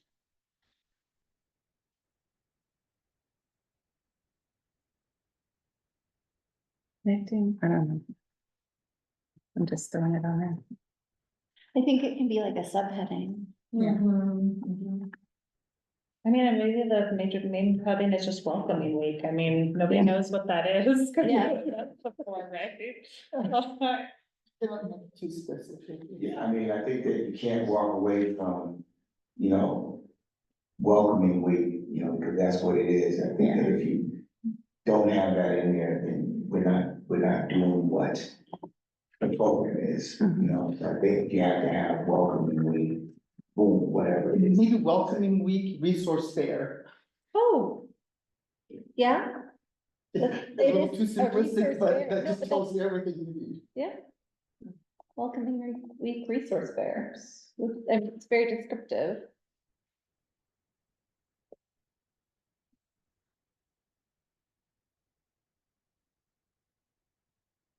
Yeah, but does it describe who the community is we're trying to reach?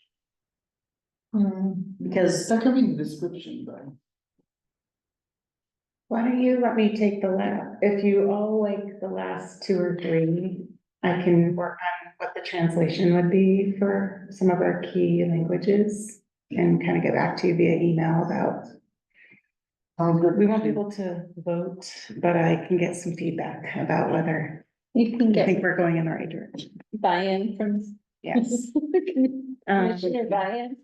Yeah, and then I think that was the main thing I needed to get from you on welcoming week, and then we'll get there, if you haven't gone to the Dropbox, Karam, I know William's been reaching out to some folks. I've talked to people about it, but I haven't I documented anything yet. This is just a screenshot from the other day, so we have 6 or 8, I think, people who said yes. And for Terrace, the one saying interested is confirmed. I misunderstood the labeling, so. And likewise- Wayward definitely wants to be like. Okay, so if you can't get into the Dropbox, just let me know and I can update it for you. Bookmobile is available. Bookmobile, yeah? Yes, I wasn't sure. Okay, the one thing I need to know about it, I think there would be space reserved parking for a 25-foot vehicle. Yeah. Yeah. And a straightforward route for the bookmobile to enter and exit. I know. So if you're at Terrace Park, can you just go in the back? We get food trucks back there. Yeah, I think, Yeah. I think it's fine. Yeah. And I think we were gonna reserve the parking in front for a fire truck, so we could probably put it right near the fire truck. Yeah, both the League of Women Voters and West African Centers said, yes, they want to participate. Right, League of Women Voters. Who did you say, Karim? I'm sorry, what? Who did you say said yes, the Northwest Immigrant Rights? The guy who's, That's who we were emailing today. yes, Northwest. so that one is still saying invite sent. It doesn't say, Oh, I wrote pending. Yeah. And then- if I see invite sent, that means it's not confirmed. Interested means confirmed. So we have Verdant, Washington State Yeah. Employees Credit Union, Okay. and the 211, they all booked, and the Northwest Justice Center, they all reserved their calendar. Oh, okay, all right, so. And Northwest Justice Center is not necessarily about immigration, they do have a tenant rights, kind of. Right, so Northwest Justice Center, Washington 211. And what was the other one? Oh, Verdant. Yeah, Verdant, I think I yes. have that. Yeah. The only thing about the 211, they said they don't have the staff right now, but I have given them enough notice, therefore they should be able to figure it out by then. That's what I said, so I took it as confirmed. Yeah, all right. Yeah, thank you. You've done a lot. I'll give you these three Okay, so that you can put your, okay, great. Then the key thing on the next topic, oh, we did order some branded crayons for giveaways. They're not but I will order some of the, I was thinking of, ordering like a big poster that people can color in at some of our events, and then I can order like the multi-colored crayons. But anyway, we had to order swag for the first event because we were running out of time. We can get some more, and we can talk more about welcoming week at the next meeting as far as if we're gonna do any food or things like that. Budget proposal, I will just keep working on that, and I can get back to you, because I know we're running out of time. The main thing I wanted to talk to you about, upcoming events, we have, Tour de Terrace, we have you a spot in the parade. I invited the Linwood DEI Commission. I haven't heard back from them, so I can reach out if they want to join you. So maybe William, do you already connect with the chairperson over there?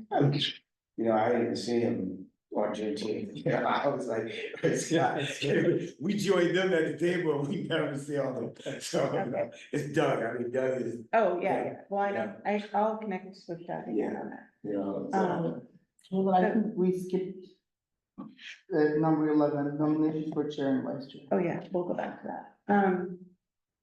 Just real quickly on events, I got these questions from our consultant based on for potentially revising our survey questions to focus on the DEI strategic plan.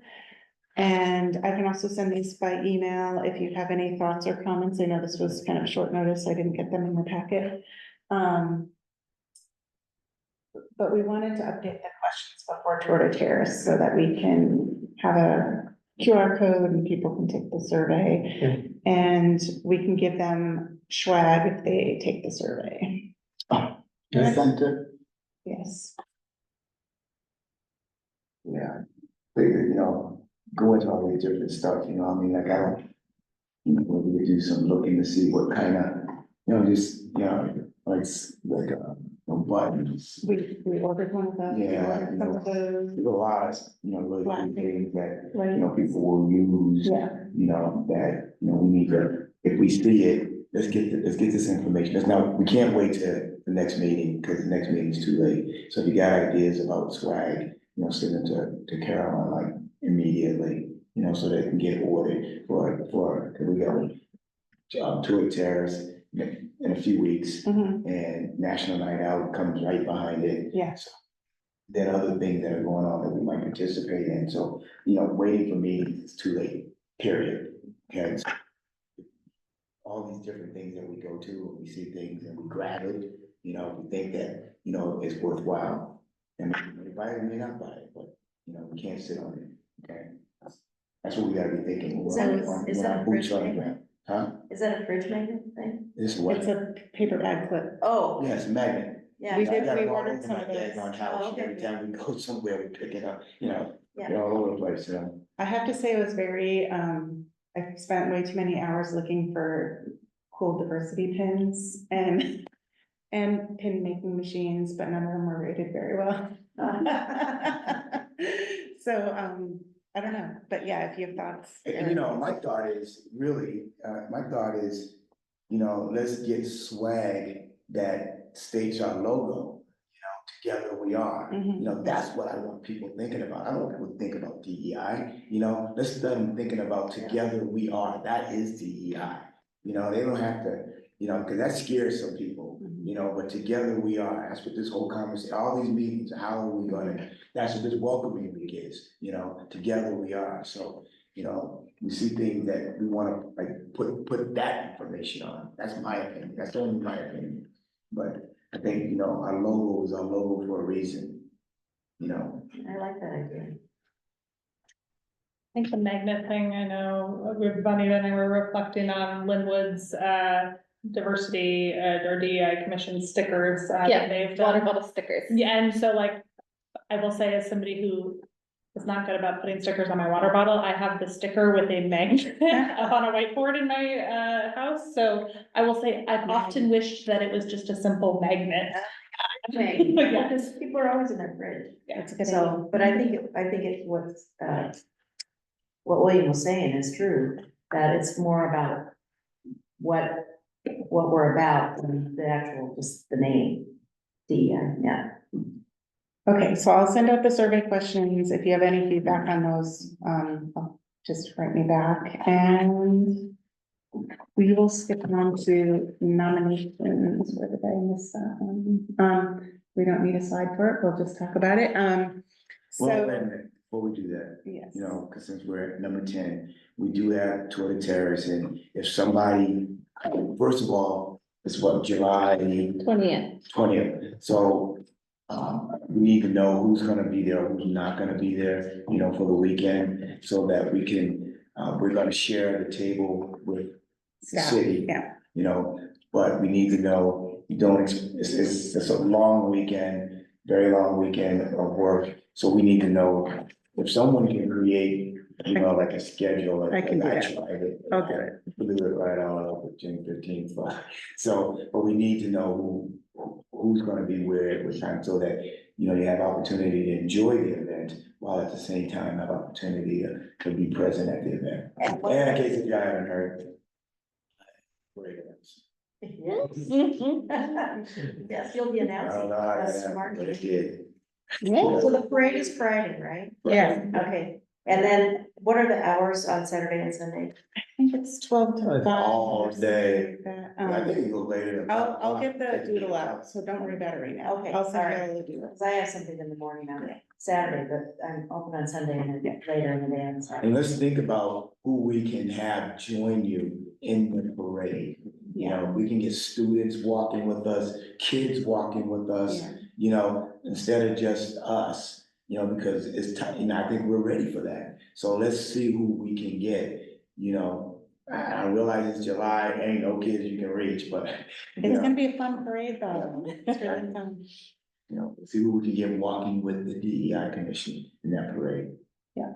Okay. And it's not a very long parade, which I will say, like, for kids or young folks, or for folks with mobility challenges. I was gonna say, it is not, in terms of parades, it isn't a reasonable, length, like, I don't know what it We is. need to tell the kids, throw it all out in the first block. I think you should all rollerblade. The kids at the end get nothing, because they might got a candy, yeah. Okay. You said you were gonna rollerblade Excuse me? then? You were gonna rollerblade? I'm gonna be sitting down. Yeah. Celebrating. Okay.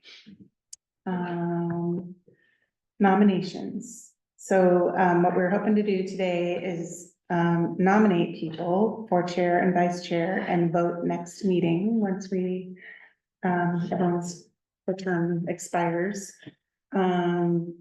So this is just a conversation, for people to nominate folks for chair. Any conversation?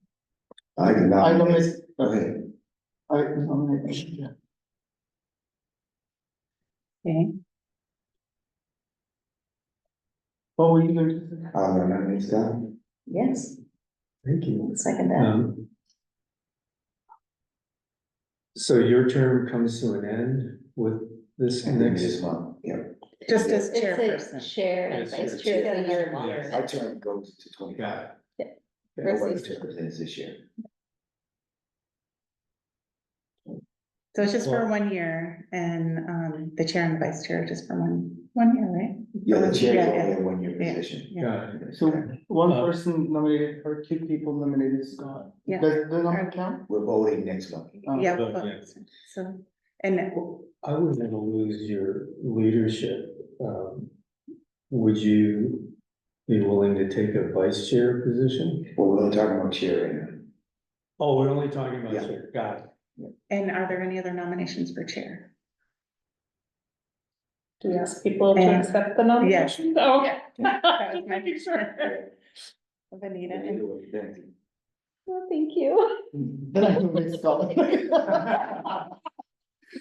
I have too many other commitments to effectively be a chair for this commission. I would re-nominate William, although I know he's already done it this time. Yeah, I like William. Scott, how are you feeling? Yeah, I'm a little anxious about that. I appreciate the nomination. And, I'm also on a couple of other boards and, run my business. And so I have these time commitments, issues, and I have an illness that I need to pay attention to as well. So I'd be willing to do it. And I look forward to doing it. And I have some reservations about me, not about the commission. Will we take that as you accept the nomination? Yeah, I accept.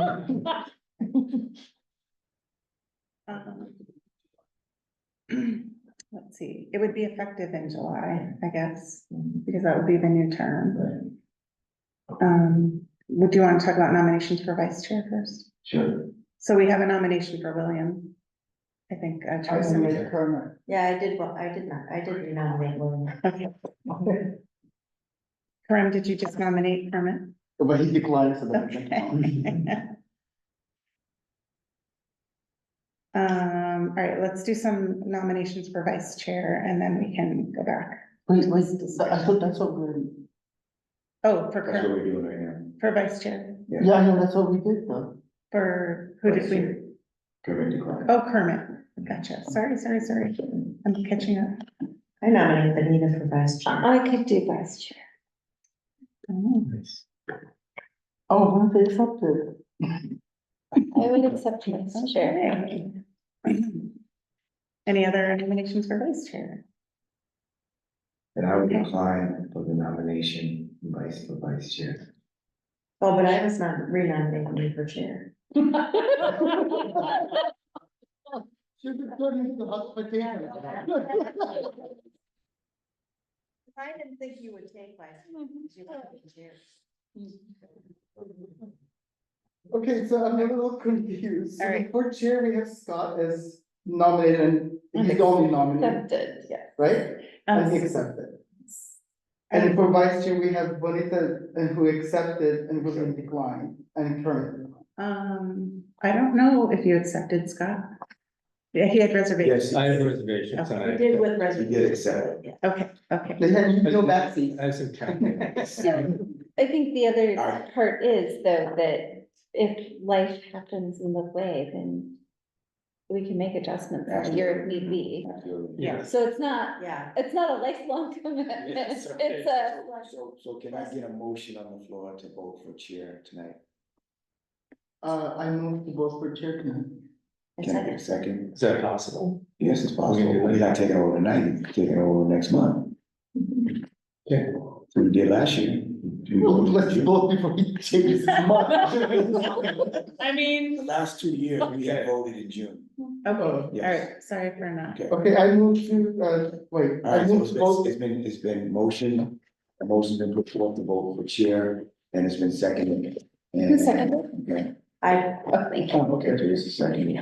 And the name on the floor is Scott, so there will be chair going into the next term.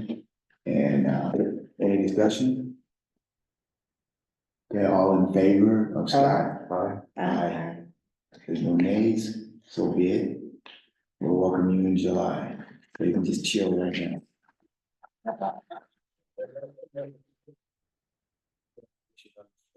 To make the vote for, that we vote for vice chair.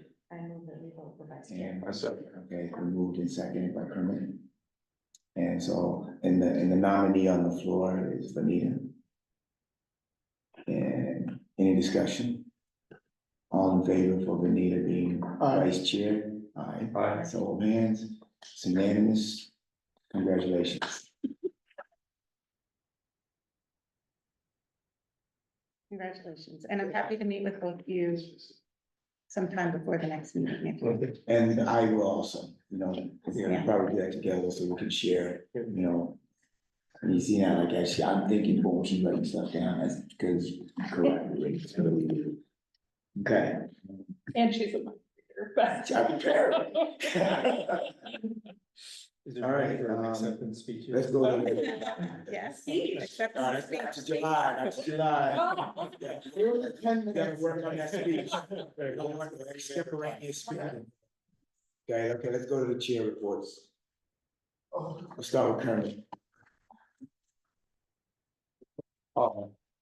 One thing I wanna say is, the Juneteenth event was, I know we've already covered it, but I did wanna say that, all of you who planned and put together, did such a great job. I was so glad I got to be there that day, so that was my own.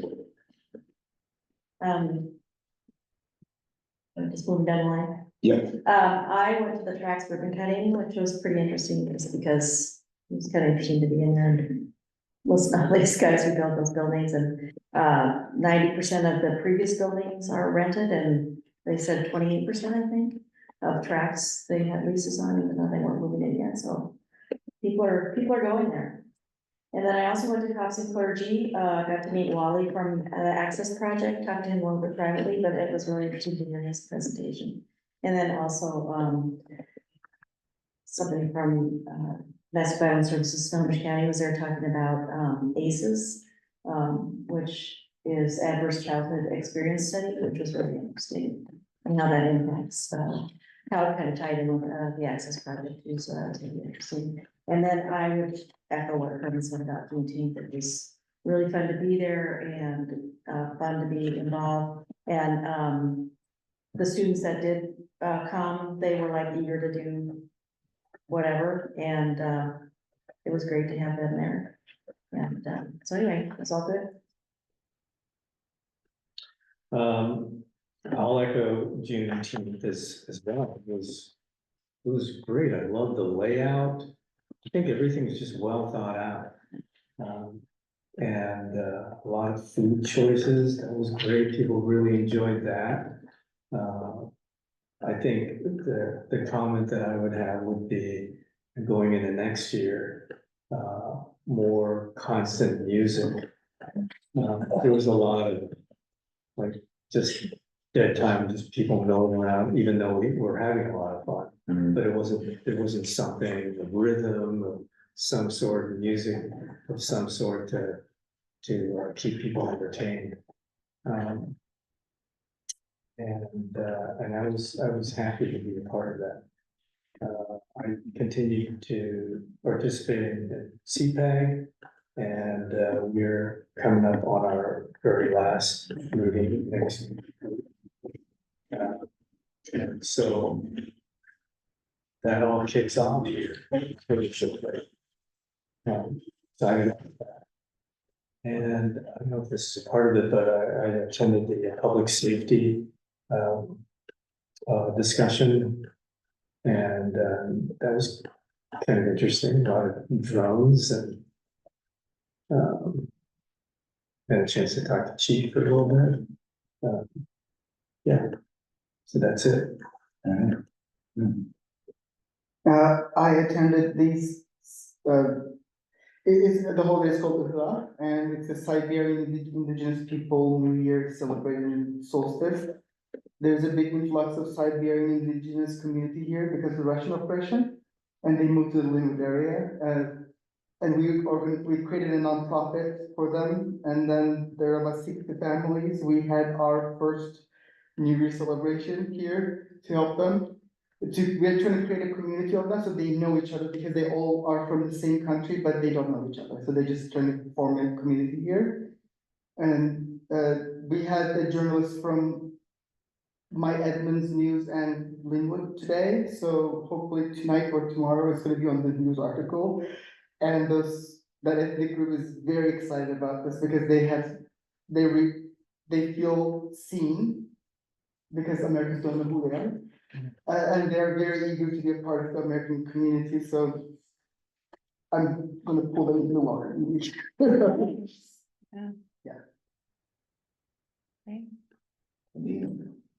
I attended the Washington State PTA convention in Linwood, and the League of Women Voters were there. I'm helping the Edmonds School District Special Education launch a PTA across the district. I was nominated and elected to the second vice president position for the Snohomish County League of Women Voters.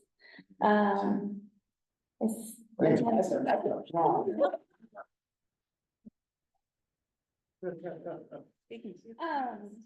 don't know if you've seen The House That She Built, is a book program, and it works with women builders.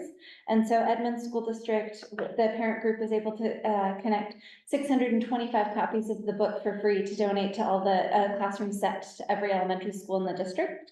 So we've had women in building fields join us in partnership with libraries across the district, and we read and introduced panel interviews with elementary students at 4 schools so far: CBU, College Place Elementary, Hazelwood, and Edmonds Elementary. I attended the Mountlake Terrace Chamber of Commerce Chamber Community Connection Group, and it's like the nonprofit arm of the Chamber of Commerce. the pride raising flag, and my kid loved the cookie. Okay. Thank you.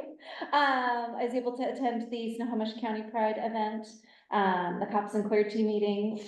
We had the second annual T2S LGBTQIA skate night for Edmonds School District for the Bowl and Skate.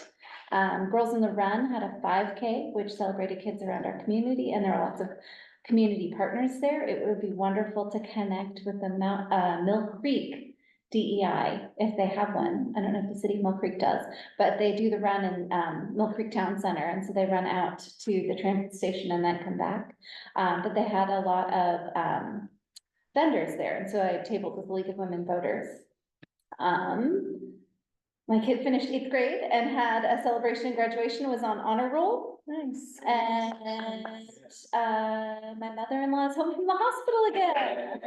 That deserves an applause. What a busy month. Yes, you want to add all the months of business.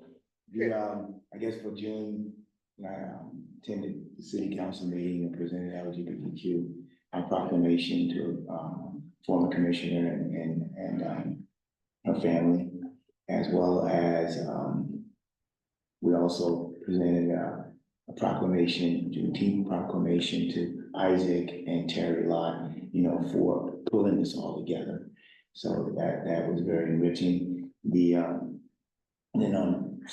we obviously the Juneteenth program, but the Juneteenth program in Linwood, I was there and had opportunity to make some really good contacts with some people. One of those contacts was Duncan Clausen, who's with the Snohomish County Auditor's Office, and he has a portable voting machine, and he has a whole spill on how they can use that and you can do things with that, sitting right at the table. So we talked about possibly being on Zoom or put together a presentation that we can share on social media, since everything is videotaped and streamed, so that the public from us can see what they can do in the auditor's office in regarding just getting people registered to vote and what that means, coming from the auditor's office, which I thought was a really good idea.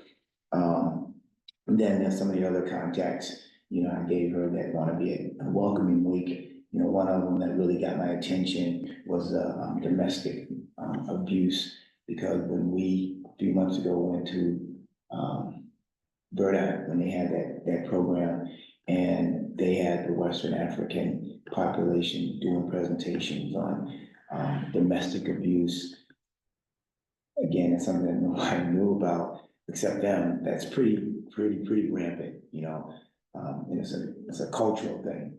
And so that's one of their pillars. If you ever go to their office, that's one of their pillars that they're really working really hard again. So this group here, which isn't part of WAC, that's what, their booth was at the Juneteenth conference. So they're one of the ones who are interested, because we got immigrants coming in, hopefully, that will be at that will, maybe go to that booth just to get some information.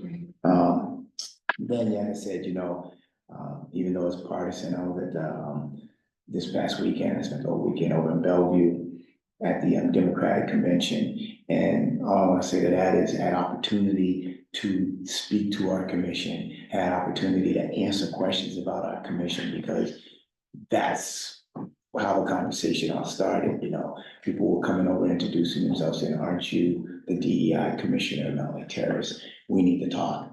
I actually also at Woodinville, at the Juneteenth in Linwood, I had someone that works with the repertory theater, but is active in the city council in Woodinville, and they have 3 council members on the board that have been watching us and are interested in getting information and help on how to start a DEI in Woodinville, commission in Woodinville. She said they know they got 3 votes, so they just they want information on how to get across the bridge, and then lastly, I was asked as a friend and as a representative of our commission to attend the Terrace Achievement Dinner this coming Thursday, where Wally Webster is going to receive the Jan G. Newell, Community Award. And he asked us to come because of the work that the DEI Commission is doing here, in the city, and the changes that we're making, and opportunity to share that information when we get there. So that's what I got going on. Great. And with that, I think we are at staff report. Well, you just heard that you've all been everywhere. Yes, it's everywhere. And I don't have pictures of everything, but if you have some more pictures you want to share, I'm collecting, so. I'm gonna stop taking pictures to look how tiny I look. The only person I'm bigger than is the mayor. I just barely see the top of my head. I really. I think it was the angle that I took the picture. Blame the photographer. Okay, so tomorrow is the last day of our DEI training. We have all our part-timer staff at Recreation, 50 plus of them getting trained. I am working on getting the staff DEI group put together, and we have a date set in the second week of July for the consultant to come in and help organize that with me. I've been collaborating with the city of Shoreline and some other local agencies on seeing if we can pull together another People's Institute of Survival training in the fall, maybe. So we'll see how that goes. We're just trying to figure out how to pay for it and how many organizations can contribute.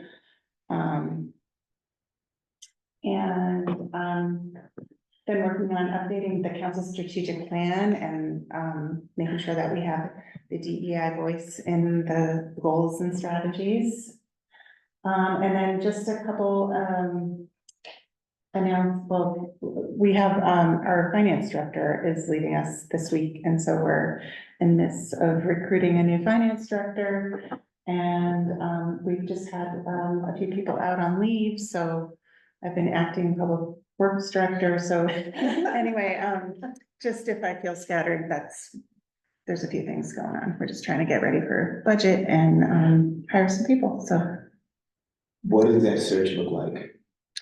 Right now, we have some people that we've recruited between Jeff and I, and we're looking at filling some interim project roles with consultants. But we may need to go out for an RFP to a recruiter to help us with that. From this seat, I think that's important that, everyone has access to the information to know that there's a finance position opening up in the city. We hear too often that, well, how come we don't, like that gentleman over there said, how come we don't have someone in the city? And the answer is, well, there's nobody that wants it, or well, there's nobody that's really qualified in the area, or et cetera, et cetera, et cetera, and it's just, people are willing to move, to get good jobs, to get a start somewhere, but if the right organization isn't looking for them, then they never get noticed, and that's really important, that happens. I hear you. The other question I had with the staff report is there a plan to do any type of recognition for the groups that complete the DEI training, such as a plaque that goes in their work area saying that they've completed DEI training? I know like the pavilion, everybody over there is participating in the training, and so, and I'm not, I don't know what that looks like, but I think it's important. I know it was very impressive when Stewie came in and said everybody got trained. That resounded with me. I know not everybody in this city wants to be trained, but a lot have been trained. I would say like 95% of the staff have gone through it. It was required. There's a few people that, couldn't make it do their schedule, and I just met with some police off, you know. I'm not gonna involve like the commissions and boards Oh. that made decisions not to be involved. Yes, right, So I think just throwing that out there, you know, is there any plan to, I mean, it's just a little something that says, you know, because it speaks to the city's commitment to DEI training. yeah. Yeah. I don't have a plan, but thank you for bringing that up.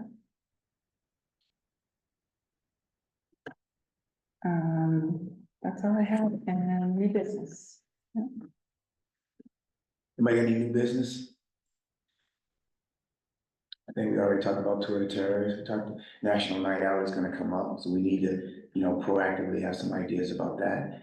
I think I'm hoping that this group that was here is generating some thought about just not only their group, but, you know, you had the library, and a lot of stuff was swirling in my head about possibilities, you know, that again, going back to the, you know, being a resource to facilitate, I mean, that's what was going on in my mind, just listening, not stuff that we need to do, but, you know, events that by having conversation, I think 4 or 5 things came out of that conversation of possibilities. Yeah. So, but anything that you do have to come up with, just keep in mind that,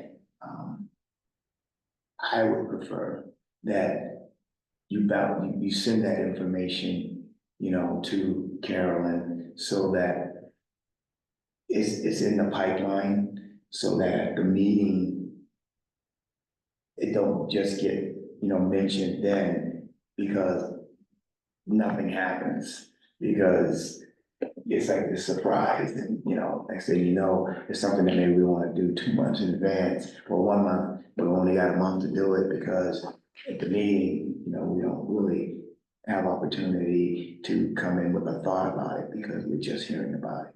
If you understand what I mean, you know, if you got something coming up that you think you want folks to be interested in, mentioning it at the meeting when it's only 30 days away is not gonna get any participation. Yeah, so. But I don't think that there's anything else for new events, new business that I can think of, other than I hope that everyone will be here July 17th. That's what our meeting is. And I am asking that on that day, if everyone's gonna be here, that we be prepared to take a commission picture, which we haven't done in about 3 or 4 years, 3 years, you know, and that we can get that, a picture that will be given to the media, so that so that announcement can be big. You know, there ain't nobody else that did what the city council did the other day, you know, where they actually have put in the audience, you know, that a student is going to be a commissioner, you know. No one else is doing it. I've talked to other cities that say they have kids, and the kids are saying, well, we're not really commissioners. We're like a sidebar. We're not full-fledged members. So ain't nobody else doing it but us. And I think that's newsworthy. So everybody can be here, appreciate it, so that we can, you know, think about what we want the picture at. It's gonna be bright out, 7 o'clock, so should be able to get a good picture. And this is the one where the new commissioner Yes. We'll be present for it. And our new chair, vice chair, you know, we'll have that hats. We bring some cones hats. What about chair? We'll bring some, man. Well, I have a final comment with that. And that is that, there's a lot from, you know, this is my first year on the commission, and I didn't know what kind of progress had been made prior to this commission. And I'm really pleased that we've been able to accomplish a lot. But there is a saying that is speed of the leader, speed of the pack. And that is what I recognize about Williams' leadership, that I would wanna, comment favorably about, that I really respect what you've done, and those are big shoes. I'll try to keep the meetings on time, but other than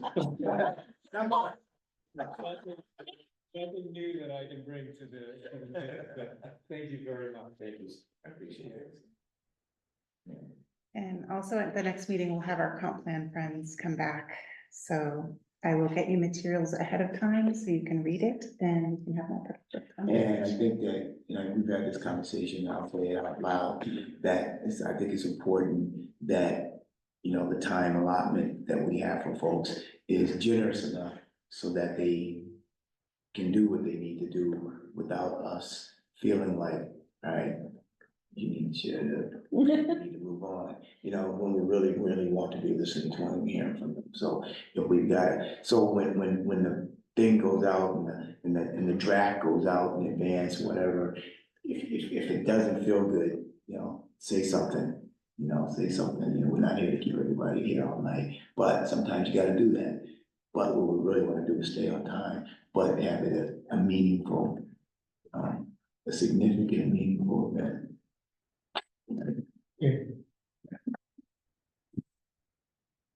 All right, with that, I make a motion that we adjourn the meeting. Second. All right, thank you for your help, participation, and thank you for your support. No, no, you're. Lucas. Next year, I'm excited. I felt so shitty when they just talked about. Me too. So what do you do? Why did I think about that? But then on the other hand. No, that's because I think she tried to plug in last year. And we have a resource. So now we have a lot of- Yeah, I think that would be very cool. Yeah. I did friend her on, And I get, She'll pull you in. next year you guys are giving me. I think